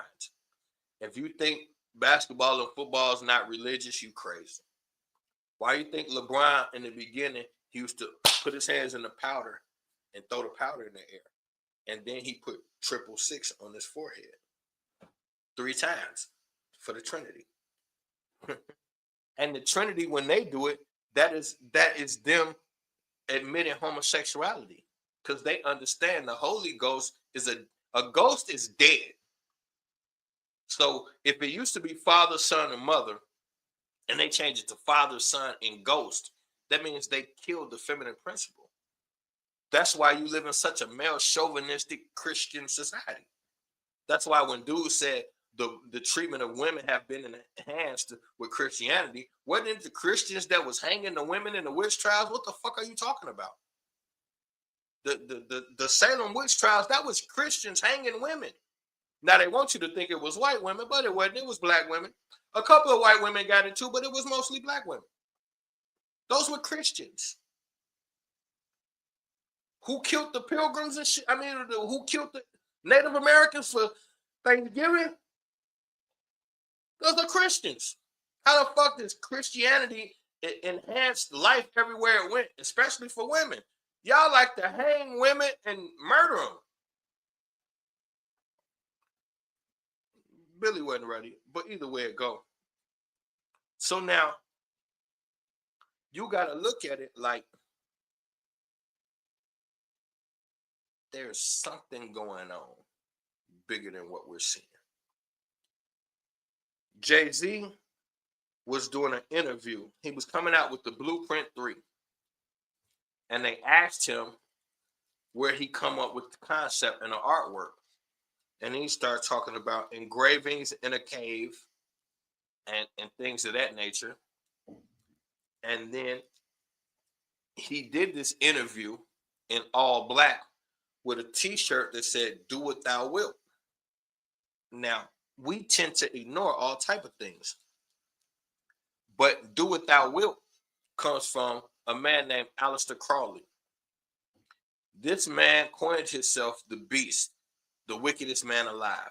At one point, this was considered the evilest and the most intelligent man on the planet. He had all the top secret societies, and he was so well indoctrinated that they changed the entire Masonic blueprint to his line of thinking. He changed the Masonic creed and blueprint. So "do what thou wilt" is now part of the Masonic creed. But this dude was he started his own church and his own movement called Thelema or something like that. And this is where they really got into animal sacrifice and human sacrifice, child sacrifice. And he has in his own book, for the best sacrifice, a male child. The younger, the better. This is in his own writings. So now, y'all see, y'all got me struggling with my paper plan. Y'all better roll one and get to this shit. So now, Jay-Z, Obama was on the Crowley website with a Crowley t-shirt on. I shared that a couple times. You probably won't find it. They didn't took it off now on the internet. But it's on one of my pages. I shared it a few times. Last time I tried to find it, I couldn't find it. So, they sweep in the internet now. All the shit that we teaching that ain't right, they taking a lot of that shit off the internet. So now you got these that's what I was talking about, the Jay-Z video. On to the next. Okay, then you go to the Rihanna video, "We Run This Town." Now, what did the Rihanna video show you? Father, Son, Mother. They gave you the Trinity. They gave you the Trinity right there. And then what did they have? Y'all know, I don't know if y'all remember, but some years back, it was in a XXL or Source magazine that Jay-Z was coming out with a new clothing line. And it was the Skull and Bone shit. He had some briefcases and he had the Skull and Bone shit, and he was advertising Skull and Bone. When the Skull and Bone started becoming a part of fashion in the modern day society, that was Jay-Z that was promoting that. Now, in the Run This Town video, they got some big black dudes with their shirts off, but they got their faces painted white, and they're holding torches with their arms crossed like this. So you got the white skull and the crossbones, but also the torches. Anytime you see a torch, that's Luciferian. That's why with the Olympics, you carry the torch. That's an ode to Lucifer. Lucifer is called the light bearer or the light bringer. So the torch is another way of saying Lucifer. So when you see Jay-Z with a "Do What Thou Wilt" t-shirt on. Lets you know he follows Crawley. If he follows Crawley, he's Luciferian. And then the video he's on his Blueprint 3, he had 3 slashes. And the Fox Network, they got 3 slashes in their logo. When you go to ancient Greece, those 3 slashes is 666. You think Jay, you don't know that?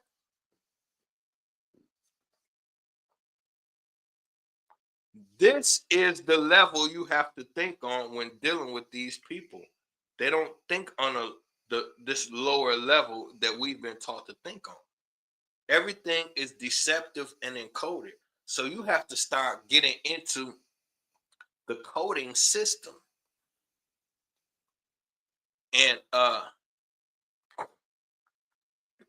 yeah. Jay-Z is a heavy Luciferian. He says, you could tell I bleed blood. He said, you could tell I bleed blue, but I ain't a crypto. But I got a gang of niggas walking with my clique though. They're called the Blue Bloods. This is another Masonic order, and it's Luciferian. The Masonic Lodge is divided into the Red Lodge and the Blue Lodge. The Blue Lodge is the lower lodge for where a lot of the Negroes will be at.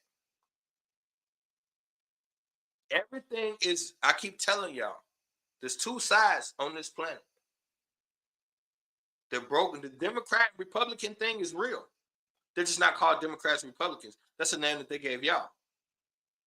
But they're the same, but they don't get along. They came here together and they've been beefing damn near since they got here. They're brothers. That's why the Masonic thing is they got 2 pillars. And they call them Jakim and Boaz, the 2 pillars of masonry. No, these are for the 2 brothers, Inky and Enlil. There's 2 brothers. So either way it go, I ain't gonna get all Sumerian on y'all, but I'm just letting y'all know this thing is way deeper than y'all be looking. Now, it took me an hour to roll up. I got my paper plane. Y'all flame that thing up and let's get to it, baby. Where my light at, man? We about to call this Roll Up with the General. I'm gonna do this once or twice a week. Roll up with the General, man. Enjoy your paper plane. Enjoy your afternoon. Educate yourself. Get on a higher frequency. Understand that knowledge is power, information is currency. All right, let's get it. Now, like symbolism, for instance, my slogan is information is currency. So when you see my logo, that's a currency symbol, and I put a crown on it. So that symbol says that for me, information is the highest order of intelligence. Now, I could say all of that just by putting that little thing in front of y'all. Y'all don't have a clue what that means until I just told you. Okay, well, this is the same thing they do with everything. Signs and symbols run your planet. And y'all ain't no real friends either. How y'all ain't tell me I got the championship belt upside down? The champ? I see, man, look. Hayden ain't gonna take my title. Y'all hating on me ain't gonna take my title. You're gonna have to get it, like we used to say back in the day, you're gonna have to get it like Tyson, man. I ain't no Jake Paul. I ain't no Jake Paul. You want my title, you're gonna have to come get it. I take all debates though, especially if it's on Christianity, sign me up. I don't even care what the topic is. Anything having to do with Christianity, you for it, I'm against it. You could tell me the topic when we get to the debate. I don't give a fuck. Here's the thing though. We gotta start understanding what we're a part of. I'm gonna do something with y'all. I do this little exercise all the time, something I break down, and then we're gonna get back to the information. It's called compartmentalization. So what happens is, look at my screen. You see Misinformation Nation.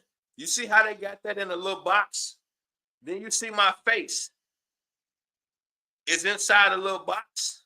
Then you see the background is inside a little box. Now my laptop screen is a little box.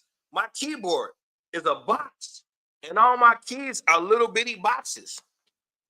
When I go to bed at night, I lay down on top of a box. I lay my head on top of a box called a pillow. When I wake up in the morning, I get off of my box and I walk into another box called the bathroom. It's got a box door. It's got a box mirror. I got a box called the shower that I get in. And my curtain is a box to cover me so the water don't spill out of the box tub. When I get out the shower, I go into my box closet and my box drawer so I can get socks, underwear, and clothes. I go down a bunch of box steps and I walk into a kitchen full of boxes. I got a freezer that's a box, refrigerator that's a box, sink that's a box, my stove is a box, my cabinets are boxes. And after I get me something to eat and utilize all my boxes, then I walk out of a box called my front door. I get into another box called a car. I got box windows and box buttons to help me navigate. They put everything in boxes so that subconsciously you don't allow what's in this box to spill over into this box, and so on and so forth. It's called compartmentalization. So you put everything you think about into a special little box, and then you close that box and you separate it from everything else. And then you go from compartmentalization to separative thinking, where you can't connect the dots, as we say. You can't take this over here and this over there and put it with this right here, because you've been conditioned not to do that. You've been conditioned to keep everything in its little neat box. And this is the problem. This is why so many things happen that we can't put with the last thing, because we got it hidden away in this box. So anytime we're done dealing with something, we put it back in its box, and then we go back over here and deal with some more things. It's just convenience and organization. It's called convenience and organization. That's what they teach you. But what it's preventing is it's preventing you from being able to connect specific dots, because we put things up when we're done with them.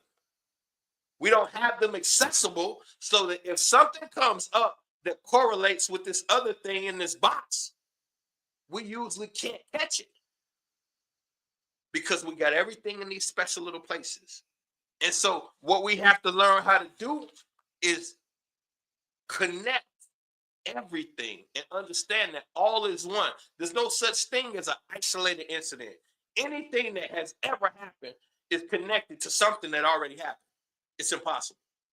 Anything that has ever happened is connected to something. Anything you have ever thought is connected to something. Anything you ever seen, participated in, it's all has a point of origin that we usually disassociate ourselves from when we're caught up in the process. And so we have to practice not doing that, so that when something putting spoilable food in the fridge is containing my mind, in a fridge is containing my mind. Well,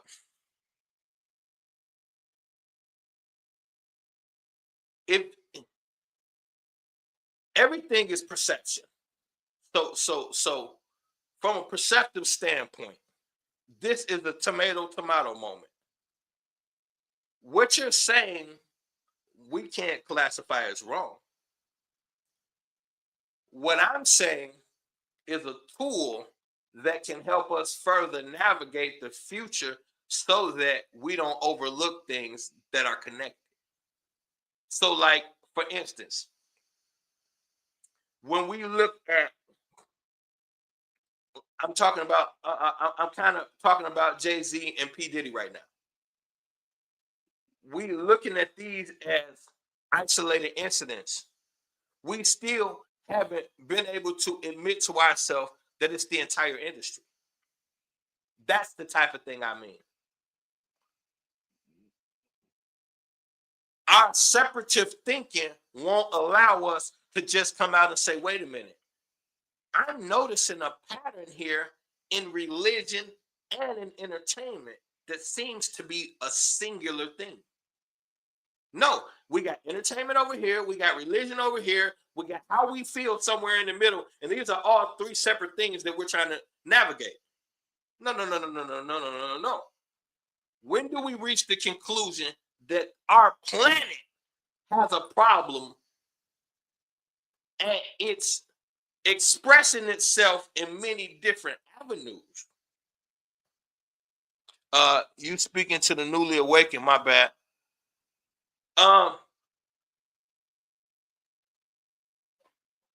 It could be considered that. It could be considered that. That's you can look at it like that if that is beneficial to you, brother. That's cool. I just know this is what I encounter on a daily basis when I see people. Because I go off of my inbox.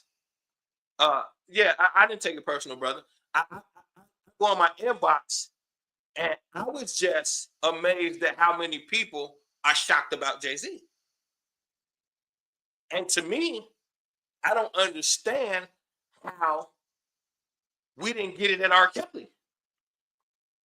We didn't figure this thing out at R. Kelly. And since we didn't figure it out with R. Kelly, now there's a Jay-Z and a P. Diddy. Maybe in that entertainment mess last century, yeah, it gets ugly. Now, if we had been more proactive with R. Kelly, I still got people justifying listening to his music. I still got people justifying. I seen a brother pull up to a house, bumping R. Kelly, loud as I don't know what, in his fancy little car. And then an attractive sister came out with her designer bag and her booty pants on and jumped in the car with him, and they drove off. That to me is weird as fuck. For one, as a man, that you would pull up playing that so disrespectfully, and for two, that she actually got in the car with his ass.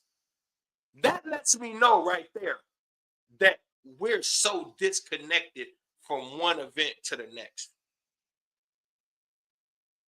People in my inbox surprised about Jay-Z. Bro, look how close him and Puff are. You got a scene where T.I.'s performing and he calling all them on stage, and Puff come out and smack Jay-Z on the butt.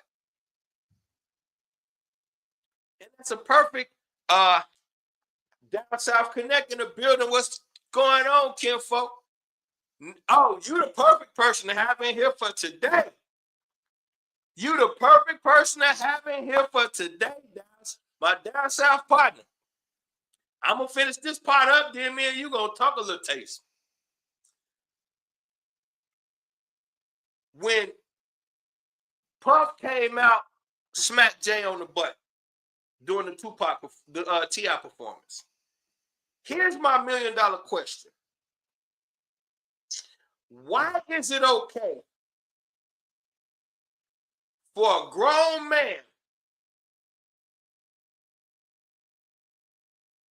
an overseer of your child to smack him on the butt to congratulate him?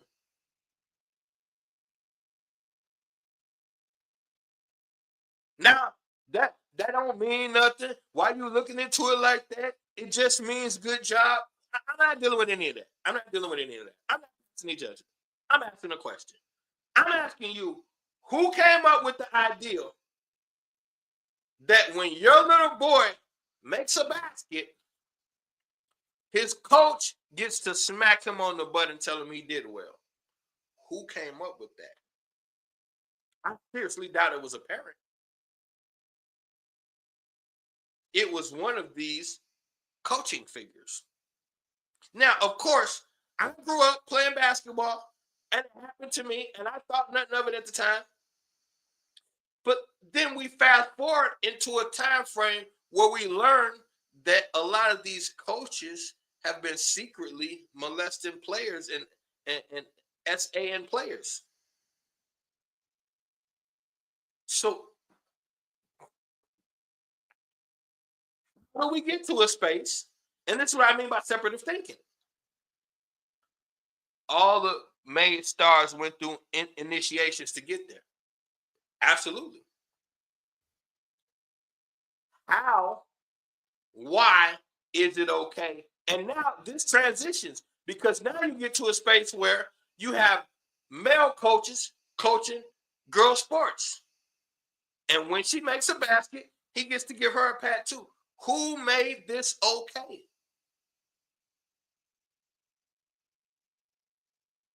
Now, let's deal with something you just said about the initiation.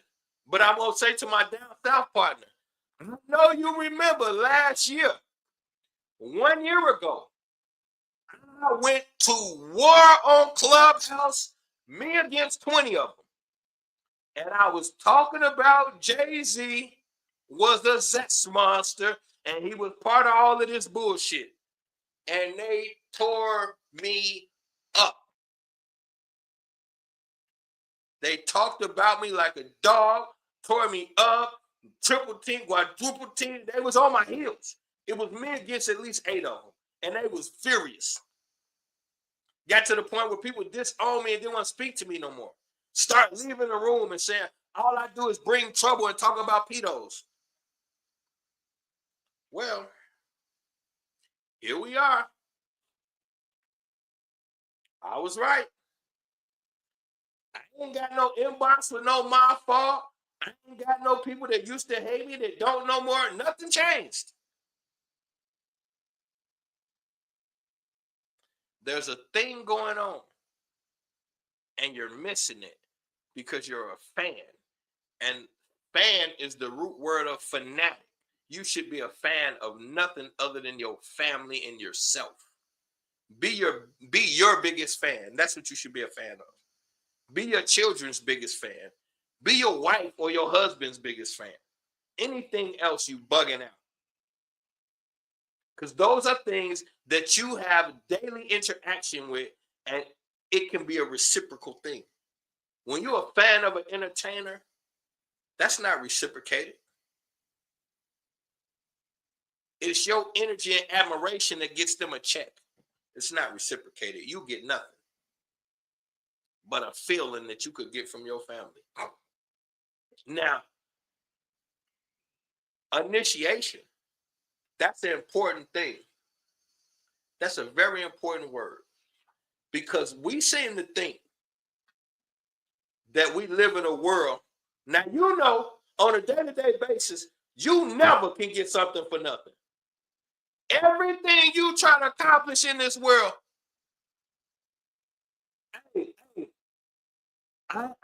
you see, I left it alone, but I gotta be honest. They was hard on me that day. They dog walked me that day. You gotta keep it real down south. It was me against everybody, and they were not kind. They were not kind. I went through it. That was one of my last days in the room. I remember it like yesterday because it was one of my last days in the room. I came a couple more times after that, but I felt so unwanted. It was like shit. After that, it was the Michael Jackson conversation, and that room was done with me. And y'all gonna see I was right about Mike too. It's some stuff out here that prove I was right about Mike too. That since then I done researched and was like, damn, this came out. It's a whole thing came out about that funny business Mike was on, but whatever. I just had to point that out because people don't understand how that feels to me. When you're in a room full of your people and you got nothing but love and all you trying to do is pass on information, and you being accused of hating your own people, all kind of nefarious things. Like, bro, I was called all kind of shit that day. So I'm just saying, y'all have to see on the other. It hurts as a man. I'm a grown man. I don't really cry, so wear my feeling on my sleeves or nothing like that. But that should be hurt. When you're in a room full of where you thought it was love, and then on the day you find out how people really feel about you. And it's harsh and it hurt, bro. So that's all I'm saying. But I ain't named no names. I ain't put nobody on blast.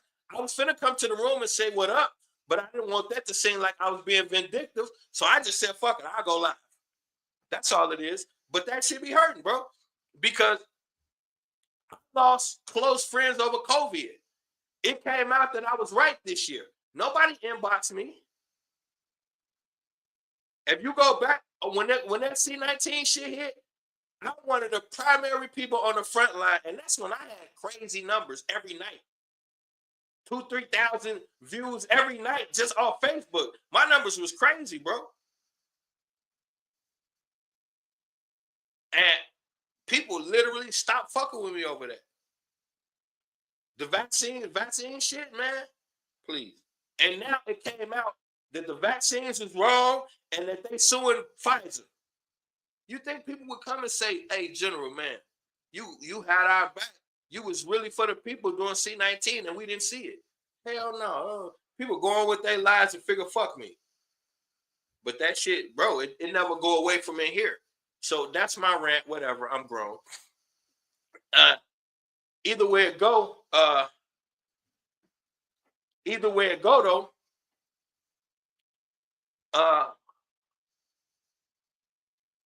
yeah, probably when I get off of here, I'm gonna come politic with y'all. Cause this is my last free day. So I said I was gonna hang out with everybody today. I go back to work tomorrow. There's like I was saying, this getting something for nothing thing. So let's look at it this way. You got dudes. Look at Jay-Z when he first came through. Puff was just becoming a man. Jay-Z was kind of a nobody. Jay-Z and Puff lined up Pac and Big. They did that together, bro. They strategized that together.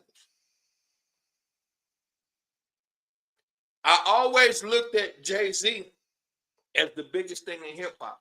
I never knew he was Puff's little guy. Perception will fuck your head up. I say that again. This whole time, Jay-Z has been Puff's little guy. Now, he wanted the spotlight so bad, he agreed to line Big up.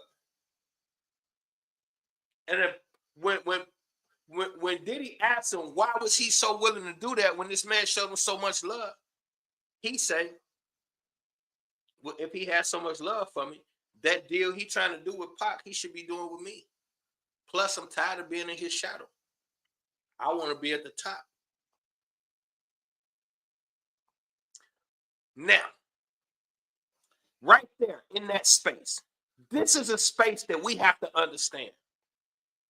You have somebody who has everything that we as little hood people desire. The mansions, the cars, the women, the power. And then you got somebody with a shitload of talent that wants what he got. Now, I get to make the stipulation on what it's going to take for you to get where I'm at. I got what you want. I decide what it's going to take for you to get here. You decide how bad you want it. So when you see somebody at the top, the first thing y'all go to is stop hating on him. He had talent. Every nigga in the ghetto got talent. You ever been to the ghetto before? You could spend 1 hour in any ghetto in America and find anything you need. The best football player, the best basketball player, the best rapper, the best singer, the best chef, you name it. Just go to any hood in America. You'll find the best anything on the planet. But you know what else you'll find? You'll find extreme poverty, horrible parenting, and deplorable living circumstances. That's not a good mix. A cesspool of talent and no organization, which means someone has an opportunity to come through and organize this mess. The people who are in the mess, they don't have a say-so. Because if you could have fixed it, you would have by now. So you're subject to whatever the fuck my version of fixing it is. So when I come to your neighborhood and I pull up in a McLaren in my fancy suit and I get out and I come to your little project door and I knock with my briefcase. And you say, who is it? You come to the door. And I say, is Ray God here? That's your son nickname. Oh, you talking about little Ray Ray? Yeah, well, it says Ray God. Ray! Some white people at the door for you. Excuse me, y'all. Little Ray come to the door. He got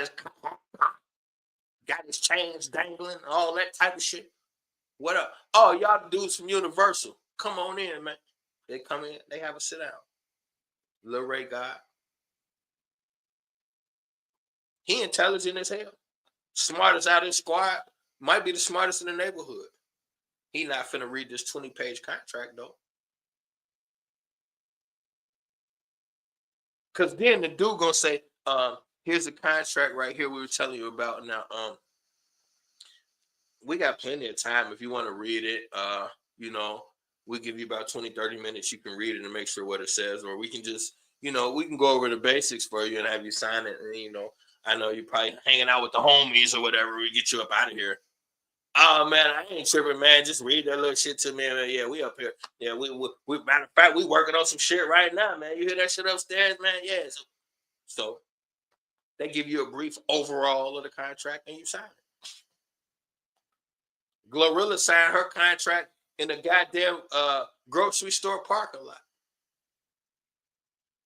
Black youngster on a private jet while they showing all the jewelry and things. The record company is a predator. Their job is to make you feel like you're going to win. Nobody is in business for someone else to win. Understand that. Their job is to make it look like you're going to win. Nobody's in business for somebody else to win. So right there, we got a problem. Now, once you sign a contract, now here's this initiation thing we're talking about. What are you willing to do?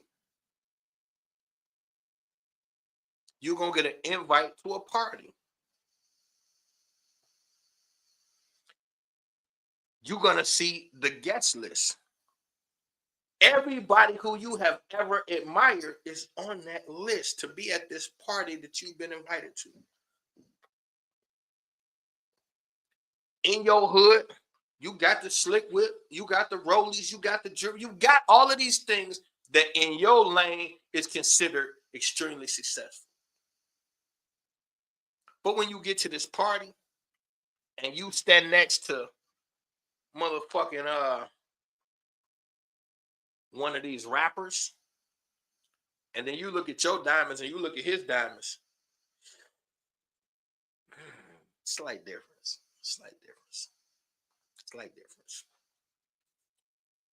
You're around the people you have always admired. And then somebody tell you, hey man, you're not gonna believe this. But Denzel in the back, we told him you was here, he went crazy. He don't really like rappers, but he said your new song kind of got his attention. He want to meet you. Denzel. Then somebody tell me to come back and sit with him. Denzel. You look at they walk off and say, all right. You tell your nigga, Denzel, nigga, I told you we finna. And then you walk off and go meet Denzel. He got the fat cigar. Y'all talking that talk. Everything going swell. You crack a little joke, he laugh and throw his hands in the air. But when his hand come down, it come down on your lap. And he keep laughing. Do you know how many grown men that's listening to me right now or gonna listen later that is not gonna tell Denzel to move his hand?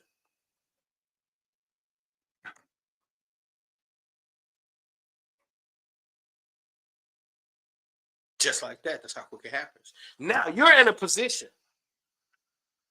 Do you tell Denzel don't fucking touch you? Or do you keep laughing, act like it's not happening, and excuse yourself to the bathroom or something?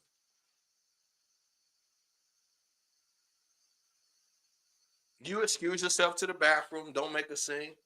He say no problem, and as you getting up, he give a little squeeze on the thigh, and then he let go and let you walk off. How do you handle this? Or how about this part? Oh yeah. How about this part?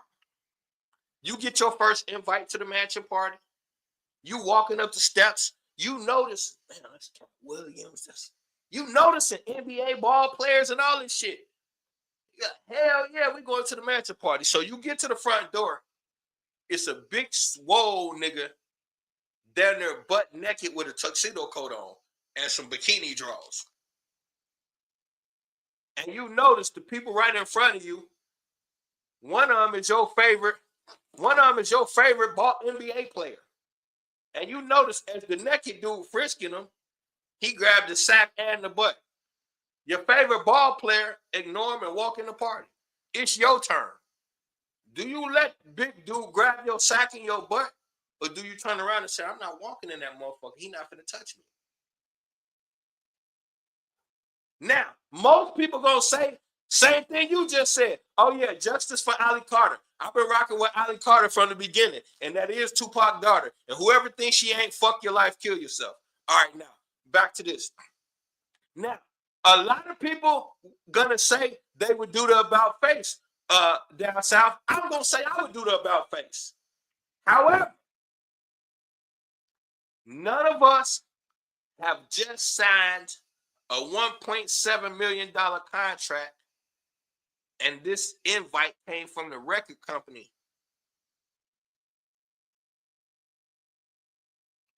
And and sometimes it even says mandatory appearance because you could be a performer tonight. Later on, we want you to, it might say on a note, come to the party, hang out with us, and it may even be an opportunity for you to perform your new song later. So, hell yeah, you going. Now you're in line, mansion party, all your favorites in there.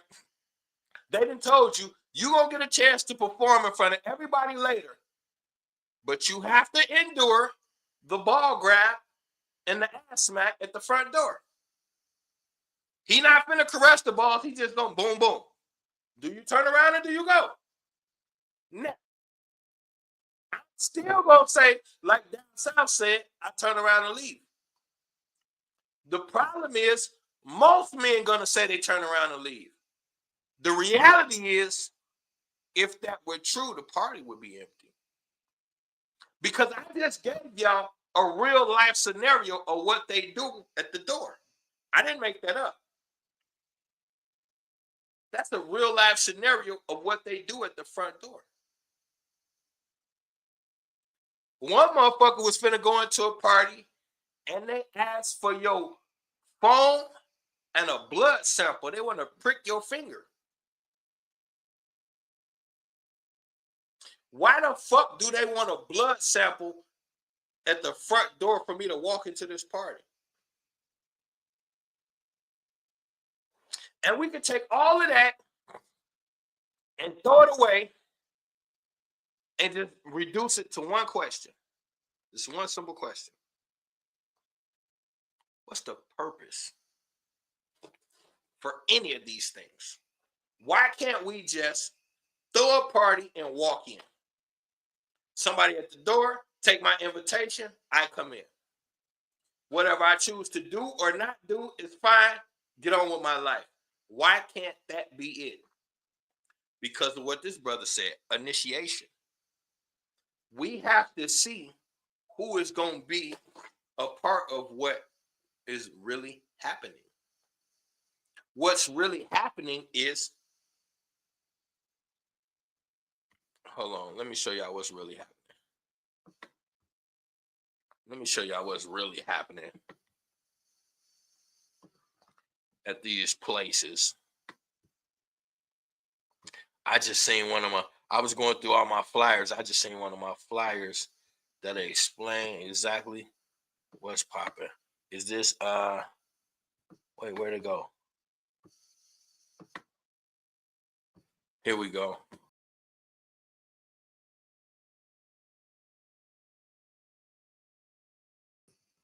It says political perversion and sex magic.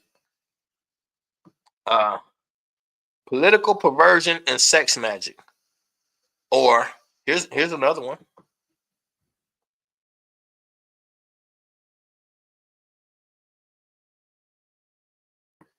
I call that one Help, My Favorite Celebrity Traffics Children. Here's another one.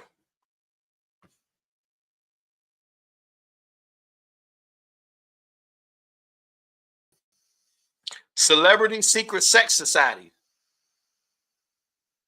As y'all can see, throughout the duration of my teachings, I frequent this topic a lot. Because I don't give a fuck about no baby botherers. I'm here to protect the children. So therefore, if we got to tell on every last one of you rotten fuckers until we can't no more, then that's what we're going to do. What's not going to happen is we're not going to keep pretending we don't see this weird shit y'all up to. Now, these are rituals. You have to understand.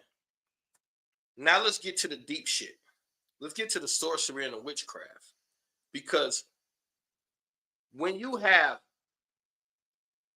sex,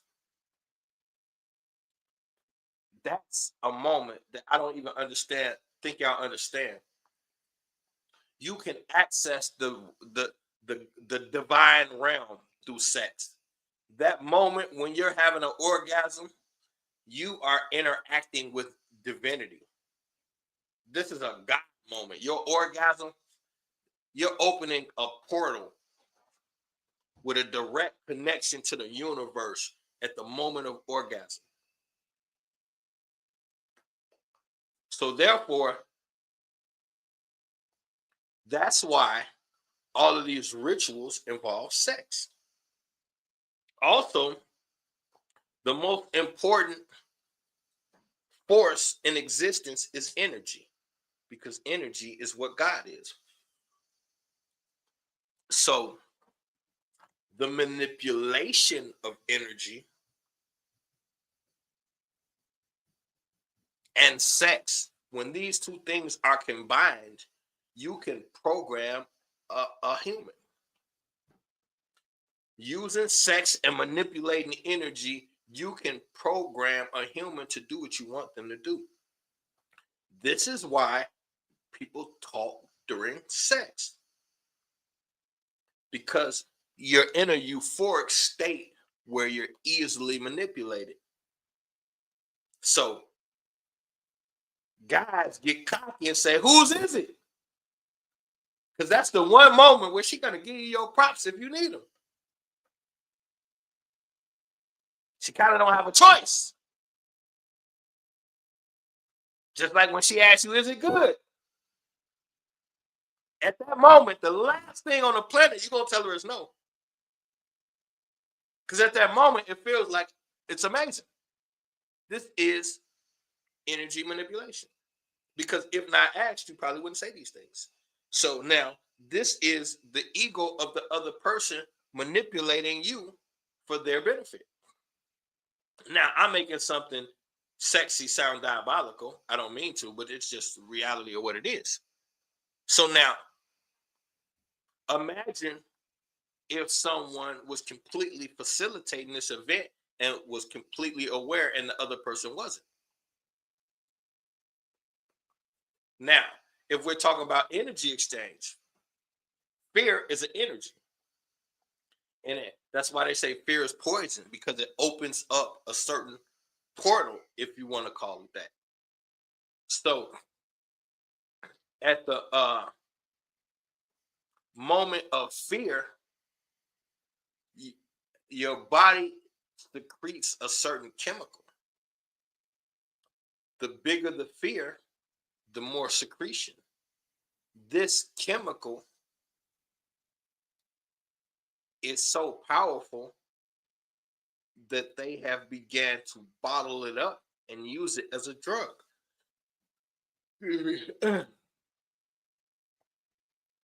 And now, at the height of death, they say right before you die, you open up your entire life and it all flashes before you. So your entire, the moment of death, that 7 seconds, your entire existence is right there. Now imagine if I was conducting a ceremony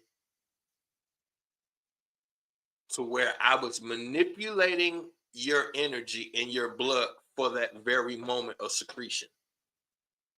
And then I could take that and package it up. That's a drug that sells better than damn near anything on the planet. They call it adrenochrome.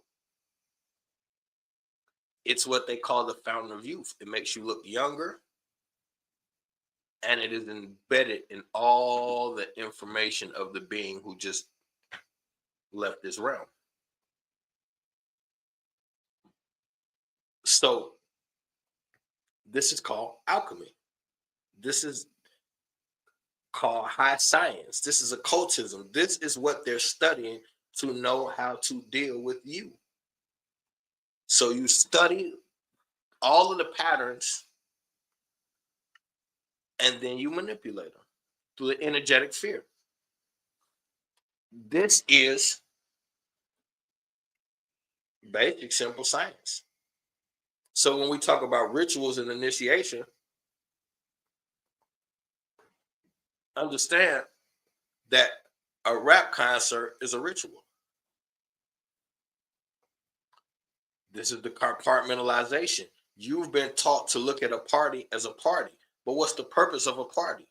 To get a bunch of energy in one area and manipulate it. Now, you don't want to use that word because you want the party to seem innocent. But if I could take 30 strangers, put them in a room, and in 5 minutes have 20 out of those 30 all on the same energy frequency. That's magic. To you, it's called the radio station. In ancient times, it would have been considered sorcery. To get a group of people to think all one way just by chanting some things, that's sorcery. To you, it's called your favorite rap song. See, we have to put these things into perspective. That's what I meant by compartmentalization. They teach you to frame things a certain kind of way, and that's the way you frame it. But if you knew the truth, what would you come up with? The truth is that your television screen is witchcraft, and that's why it was created. Now, you're into watching your favorite program and being entertained, not understanding. Let's deal with the word. Enter. That's the inside. Tame. Tame is to control something. Mint. Mint is abbreviation for mental. So to enter, tame your mental. That means mind control. The word entertainment means mind control. Not because I say so, because it's a 3-part word. So now, if we can evaluate that, then we have to say, well, wait a minute. They created something called the Tell Lie Vision. Tell Lie Vision. So they call it a Tell Lie Vision entertainment program. So you want to tell a lie to my vision and then entertain my mental and program me.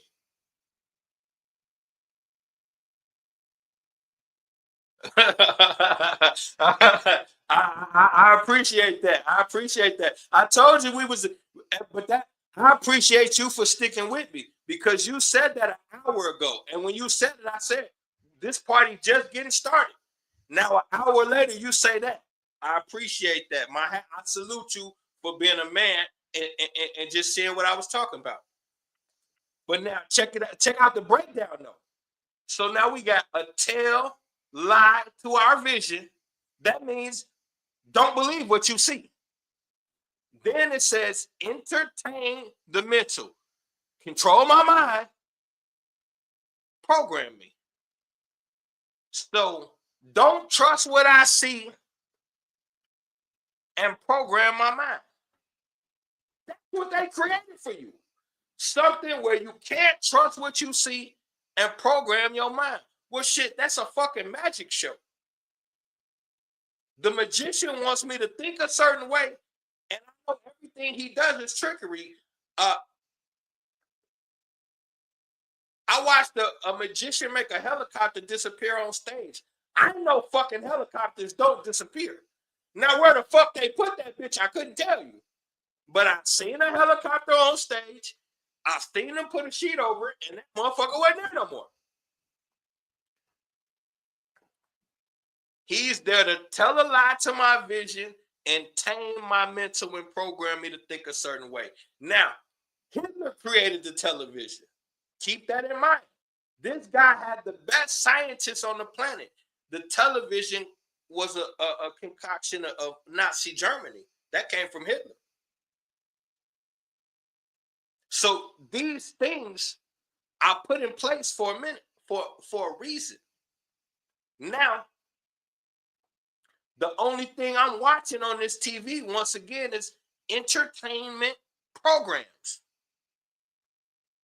So that literally means every single thing that comes on wants to program me and control how I think. That's why you see something like your favorite basketball player all of a sudden promoting wearing dresses and getting his nails polished. Because if you see LeBron in a dress, it no longer seems feminized. Because you look at LeBron as the big, strong guy.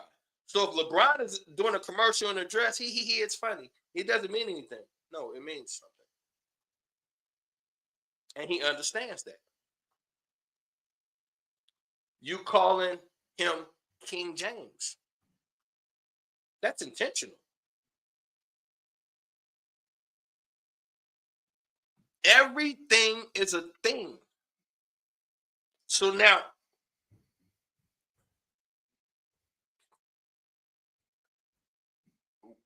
what is this witchcraft? What are these people really into? What are we dealing with? Why homosexuality? Why pedophilia? Why transgenderism? What are we really doing? And why is it going in this direction? Because I told you. You are a Luciferian. You just don't know it. You worship Lucifer and damn near everything on this planet, and you just don't know it. And so we have to start uncovering these things and saying, oh, this is what that actually is.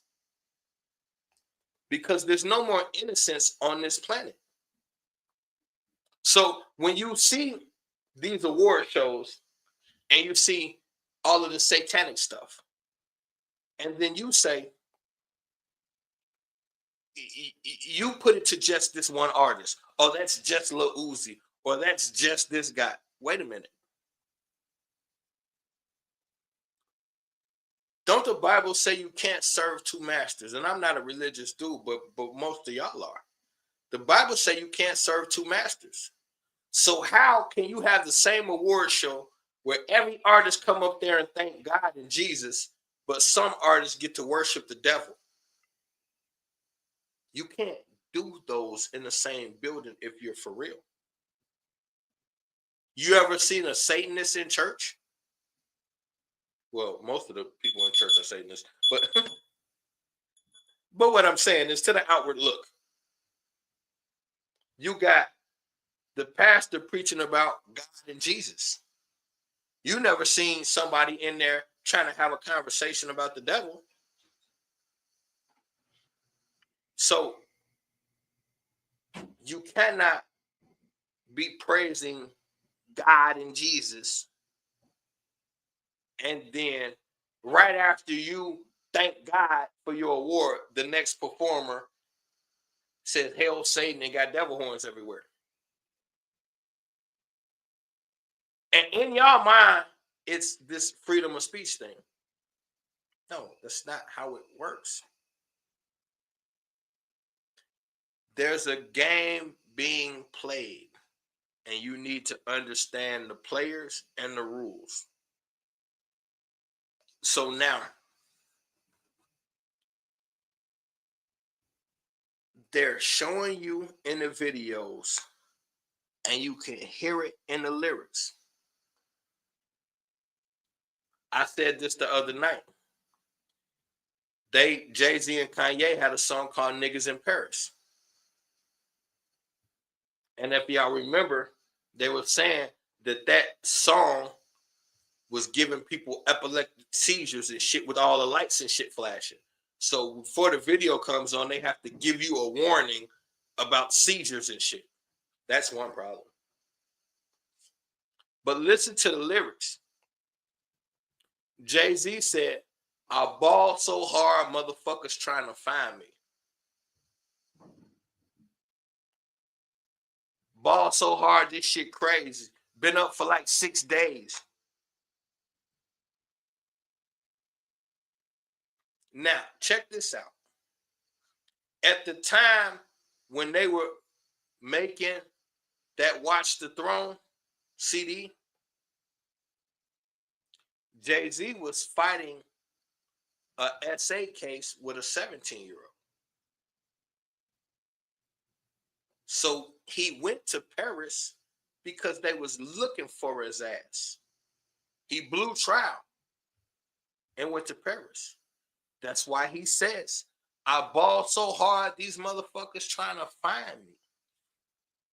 Then he says, "If you escape what I escape, you be in Paris getting fucked up too." These people are fucking sick. He's escaping a rape charge.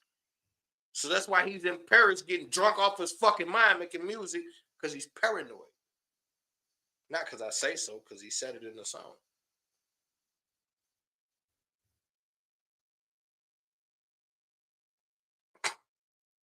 Kanye goes on this rant and have all y'all thinking he's some type of messiah.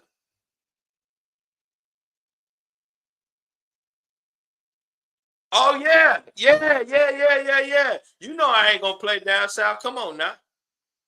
Kanye have everyone now, y'all, and you remember when everybody was on Kanye, I came in the room and said he wasn't right. Right after that, he throws a birthday party. He's got Brother Polite at the birthday party as one of his special guests.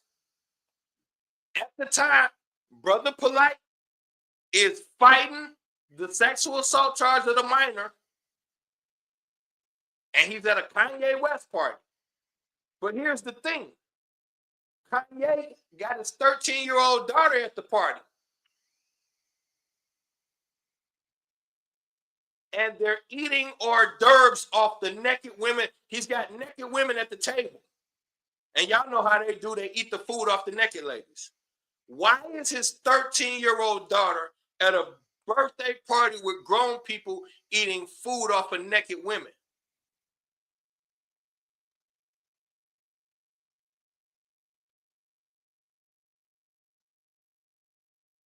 That last album he dropped,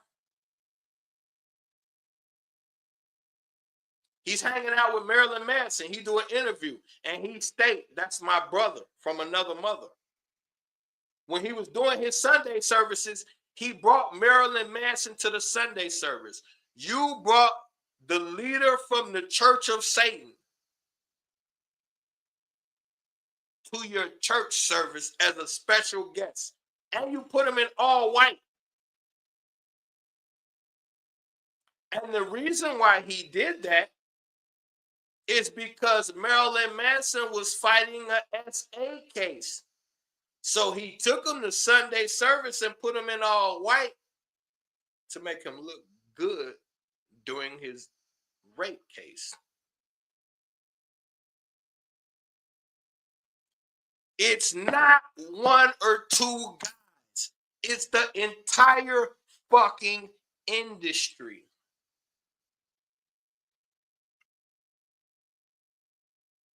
There is no route to superstardom without the parties. Just how quick Denzel told that lie and say, make sure you leave before the devil comes. Bitch, you didn't leave before Allie Carter came, you lying motherfucker. How about that? She explicitly describes your sick ass on several fucking occasions, and you're a weirdo too. These people are all fucking weirdos.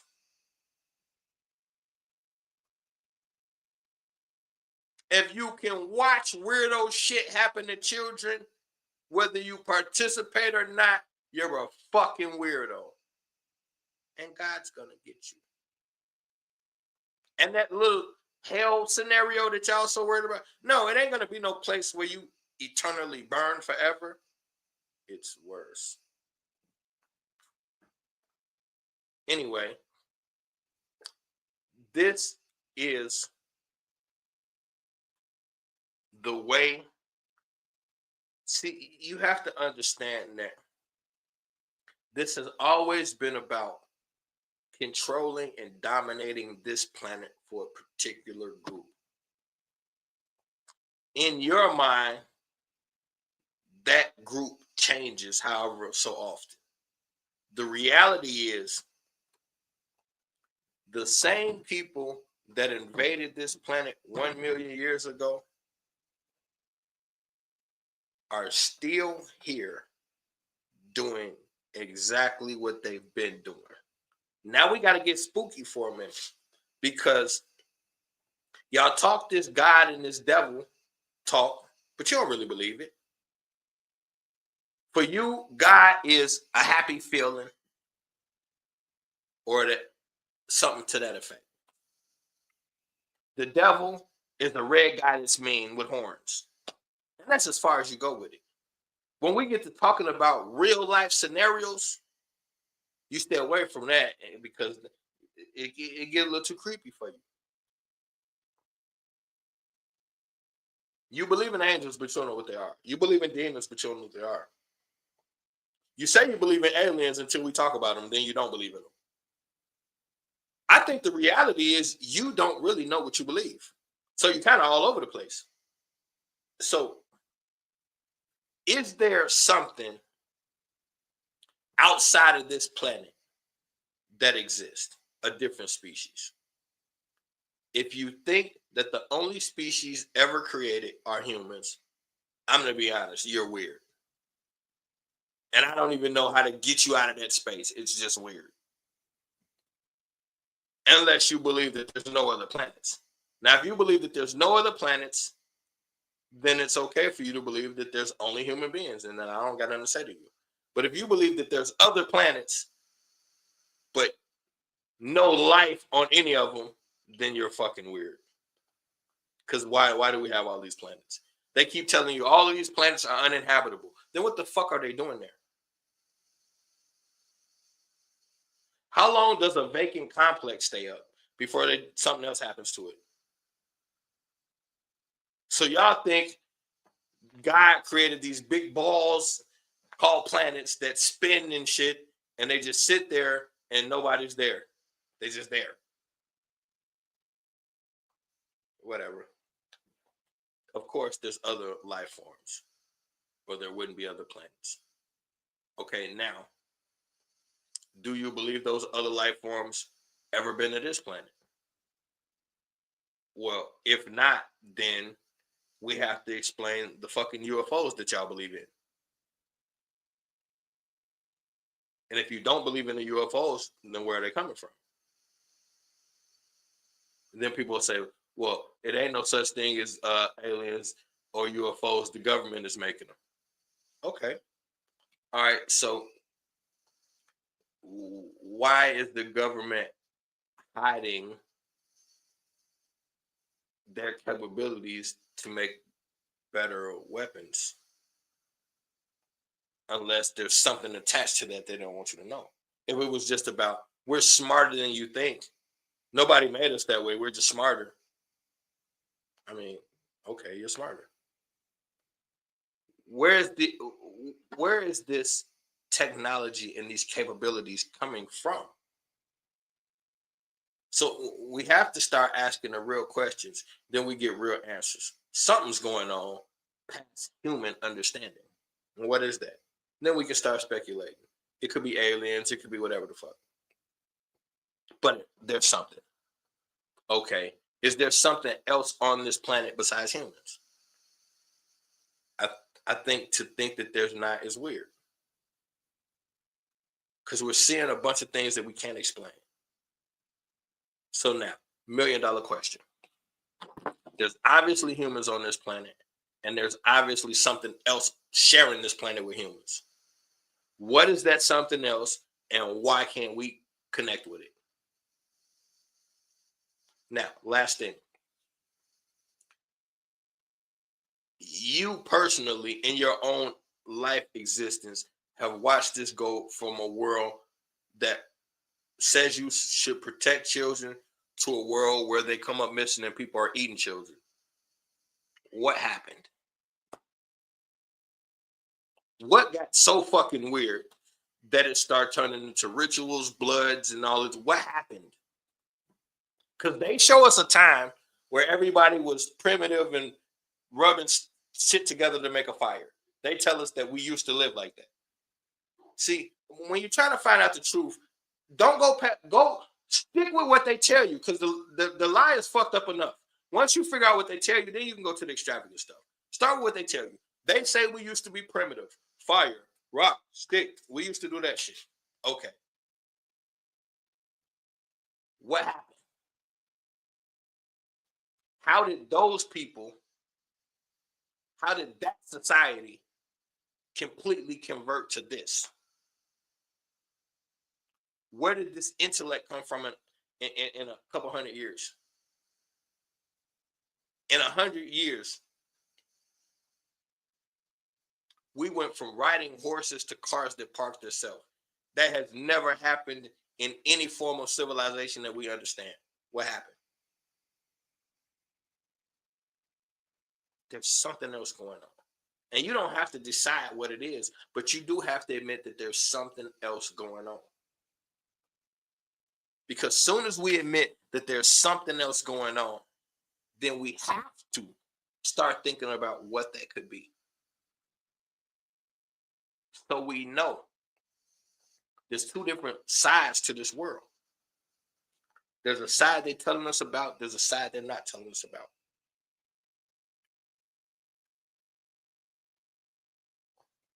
But I know one thing. To harm children is not natural.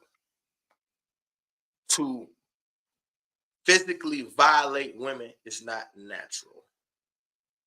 To be able to watch thousands of people die because of you and not care, these are not natural things.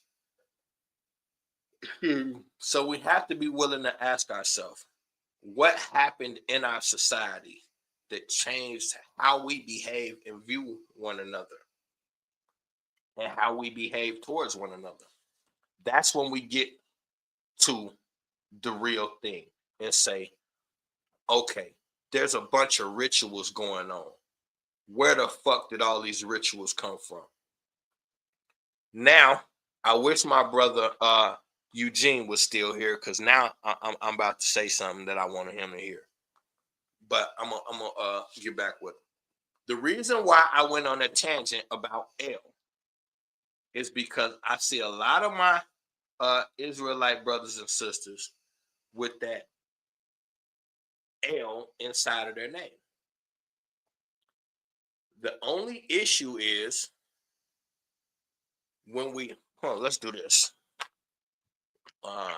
Let's do this real quick, because I could just say anything. Wait, where's my dang it? Hold on. Y'all stay right here. Don't go nowhere. I'm gonna show y'all. We're not playing today. Okay, this is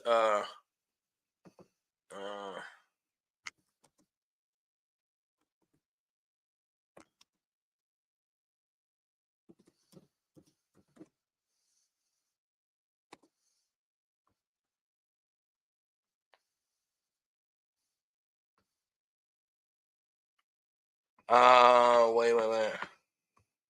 Let me see.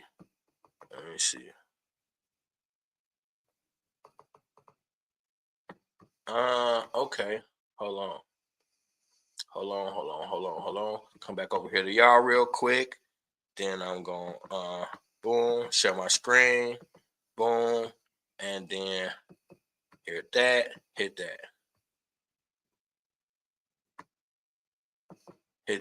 Now y'all see this video of Is L Saturn?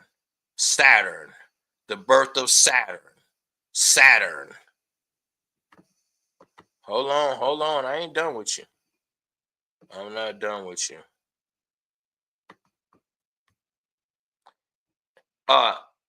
Check this one out. Bow. Hold on. Why are we worshiping the cult? This is in astrotheology, Saturn is Satan, the cult of El. So who are we really giving our energy to? The ancient name of Saturn was, as mentioned, El.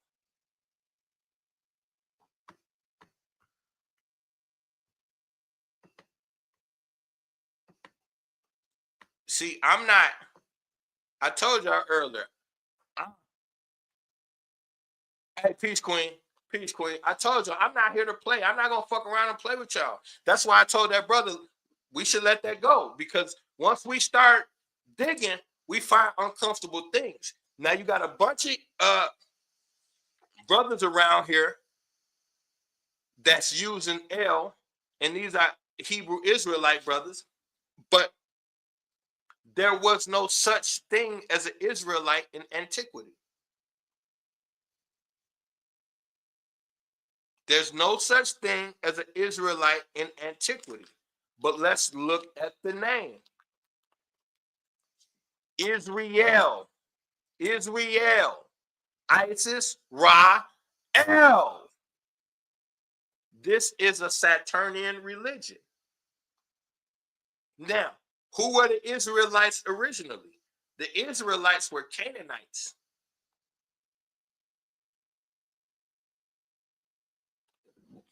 And now, in the Old Testament, they used to call God El Shaddai. So God was referred to as El in the Old Testament. Now, where does the Old Testament come from? I told y'all the oldest version of the Bible is the Septuagint. The Greeks put out the Septuagint. The Greeks worship the god Saturn.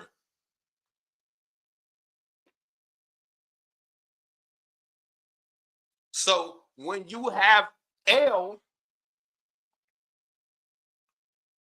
you have Isis, Ra, El. Isis and Ra and El, these are all Egyptian things. When did this all start? This all started when the Greeks conquered the Egyptians. The so-called Jews, which were Canaanites, Canaan was a part of Egypt. Canaan had already been conquered by the Egyptians. So these people y'all calling Jews were Canaanites that had been conquered by the Egyptians. So when the Greeks conquered the Egyptians, they got the Canaanites and they got the Egyptians, both cultures. So isn't it a coincidence that your Christian religion, you always hear conscious people saying they stole everything from Egypt? No, they didn't steal anything. It's the same people. The Greeks put this thing together in Egypt. Your first prototype for Jesus was Serapis. Serapis later becomes Jesus. This is all Greek.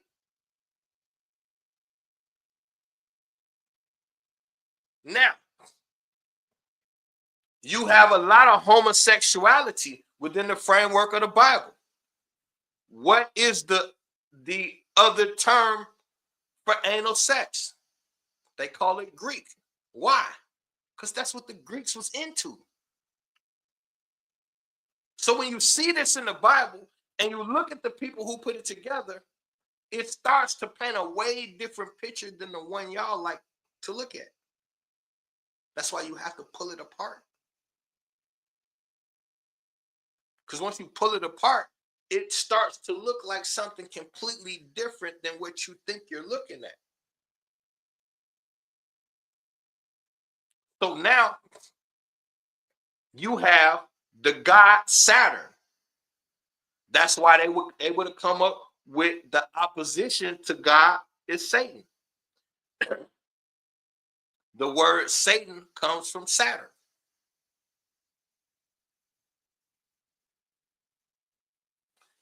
These are things you must know when you're dealing with this belief system, because then it'll look different. Now, if Saturn, El Sadat, is the God of the Bible, then you have to understand that the Israelites were Canaanites. El, the god El, had multiple sons, split the land up amongst his sons. One of his sons was Baal, Baal, and the other was Yahweh. Now, watch this. Yahweh takes his people and divide them up and go on a mission. He get them the rules and say, we finna take out these guys, these guys, these guys, these guys, these guys, these. Whoever don't worship me, take out everybody. There's nothing moralistic there. He says, kill all the women and children, even the animals in certain places. And then other places, he says, keep the women and children as spoils of war. How can children be spoils of war? Unless you like children. And this is a direct order from Yahweh. I ain't making this up. This is what the Bible says. So there's some conflict of interest here with this biblical God. Now,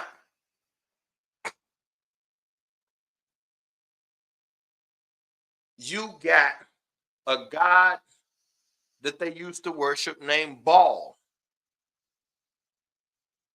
But instead of the ball you shoot baskets with, it's BAAL. The ball you shoot baskets and run touchdowns with is BAL. Now, they used to sacrifice their children to the god Baal, Baal.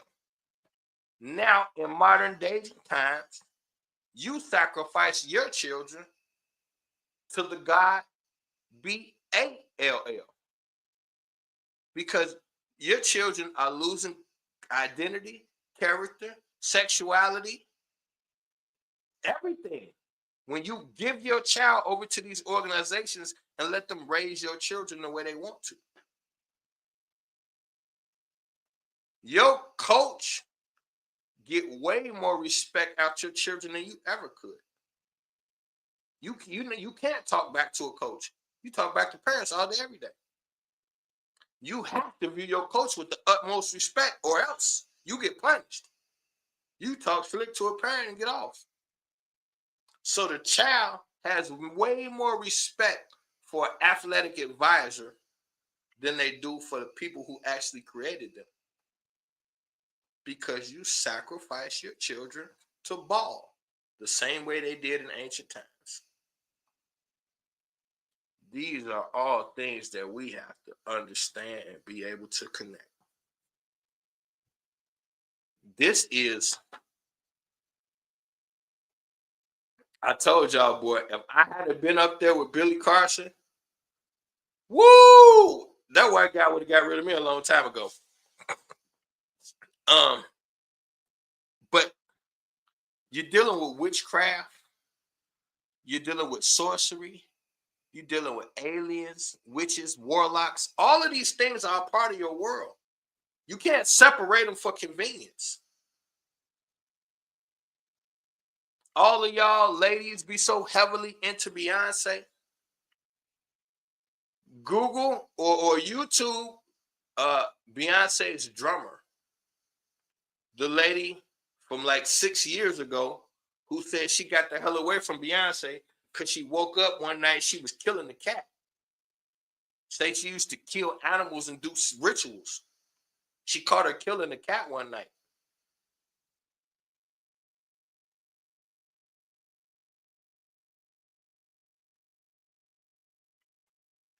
They said, this is one of the bodyguards, this bodyguard before. When she's about to perform somewhere, they got special candles that they have to order. And those candles have to be in the room hours before she get there. She's got special curtains made with a special fabric. And it can only be those curtains with that fabric from that designer that have to be put up in the dressing room before she get there. She travels with her spiritual advisor that has to do ceremonies before she do anything.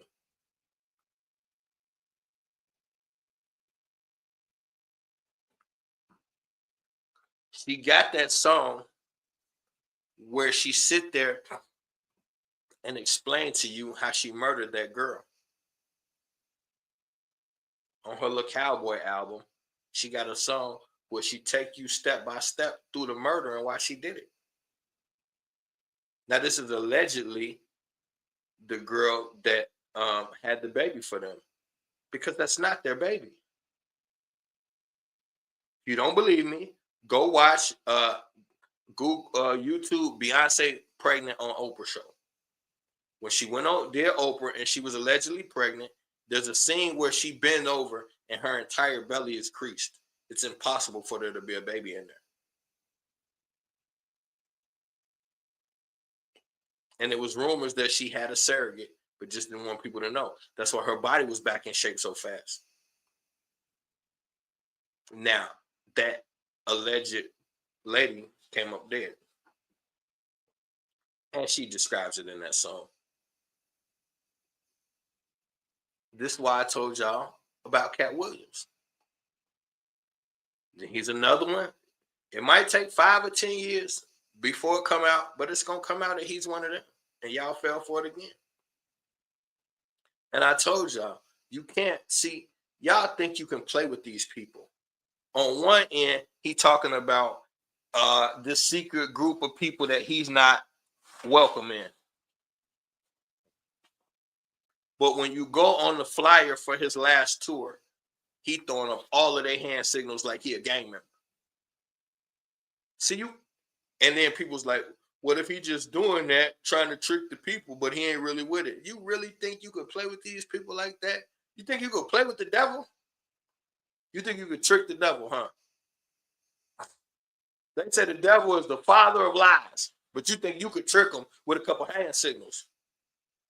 It don't work like that. If you ain't a part of that shit and you throwing up them symbols, somebody gonna come see about you. What the fuck is you doing? But you can't have this much money and power. He's the highest paid comedian. Cat Williams is the highest paid comedian. And it's been that way for damn near 10 years. Even when he was off his shit, he was still the highest paid comedian. You think you could have that for all this time. And then y'all mind, that's God blessing him because of the work he do. God doesn't run the entertainment industry. But God run everything. God doesn't run the entertainment industry, nor does he want to. This is all fuckery. God ain't participating in that fuckery. God is about the advancement of the human race. Entertainment is not the advancement. Getting bigger checks is not advancement. Because you can wear booty shorts and twerk more. These are not advancements.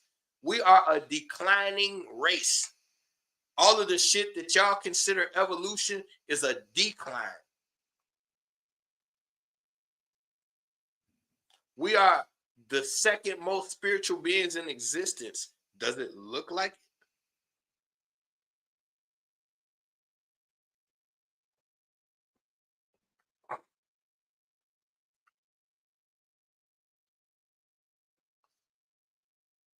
When Cat Williams caught that case that he caught, or when a young lady said that she went to his house, got burned with cigarettes, held against her will, and violated physically,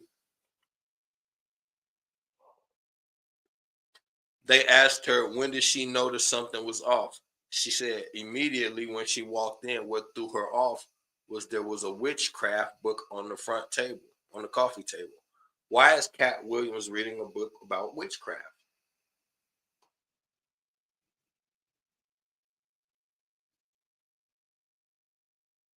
Because everybody that you see on your screen, and they're big time, they're a high level witch. Go watch Roseanne and Monique.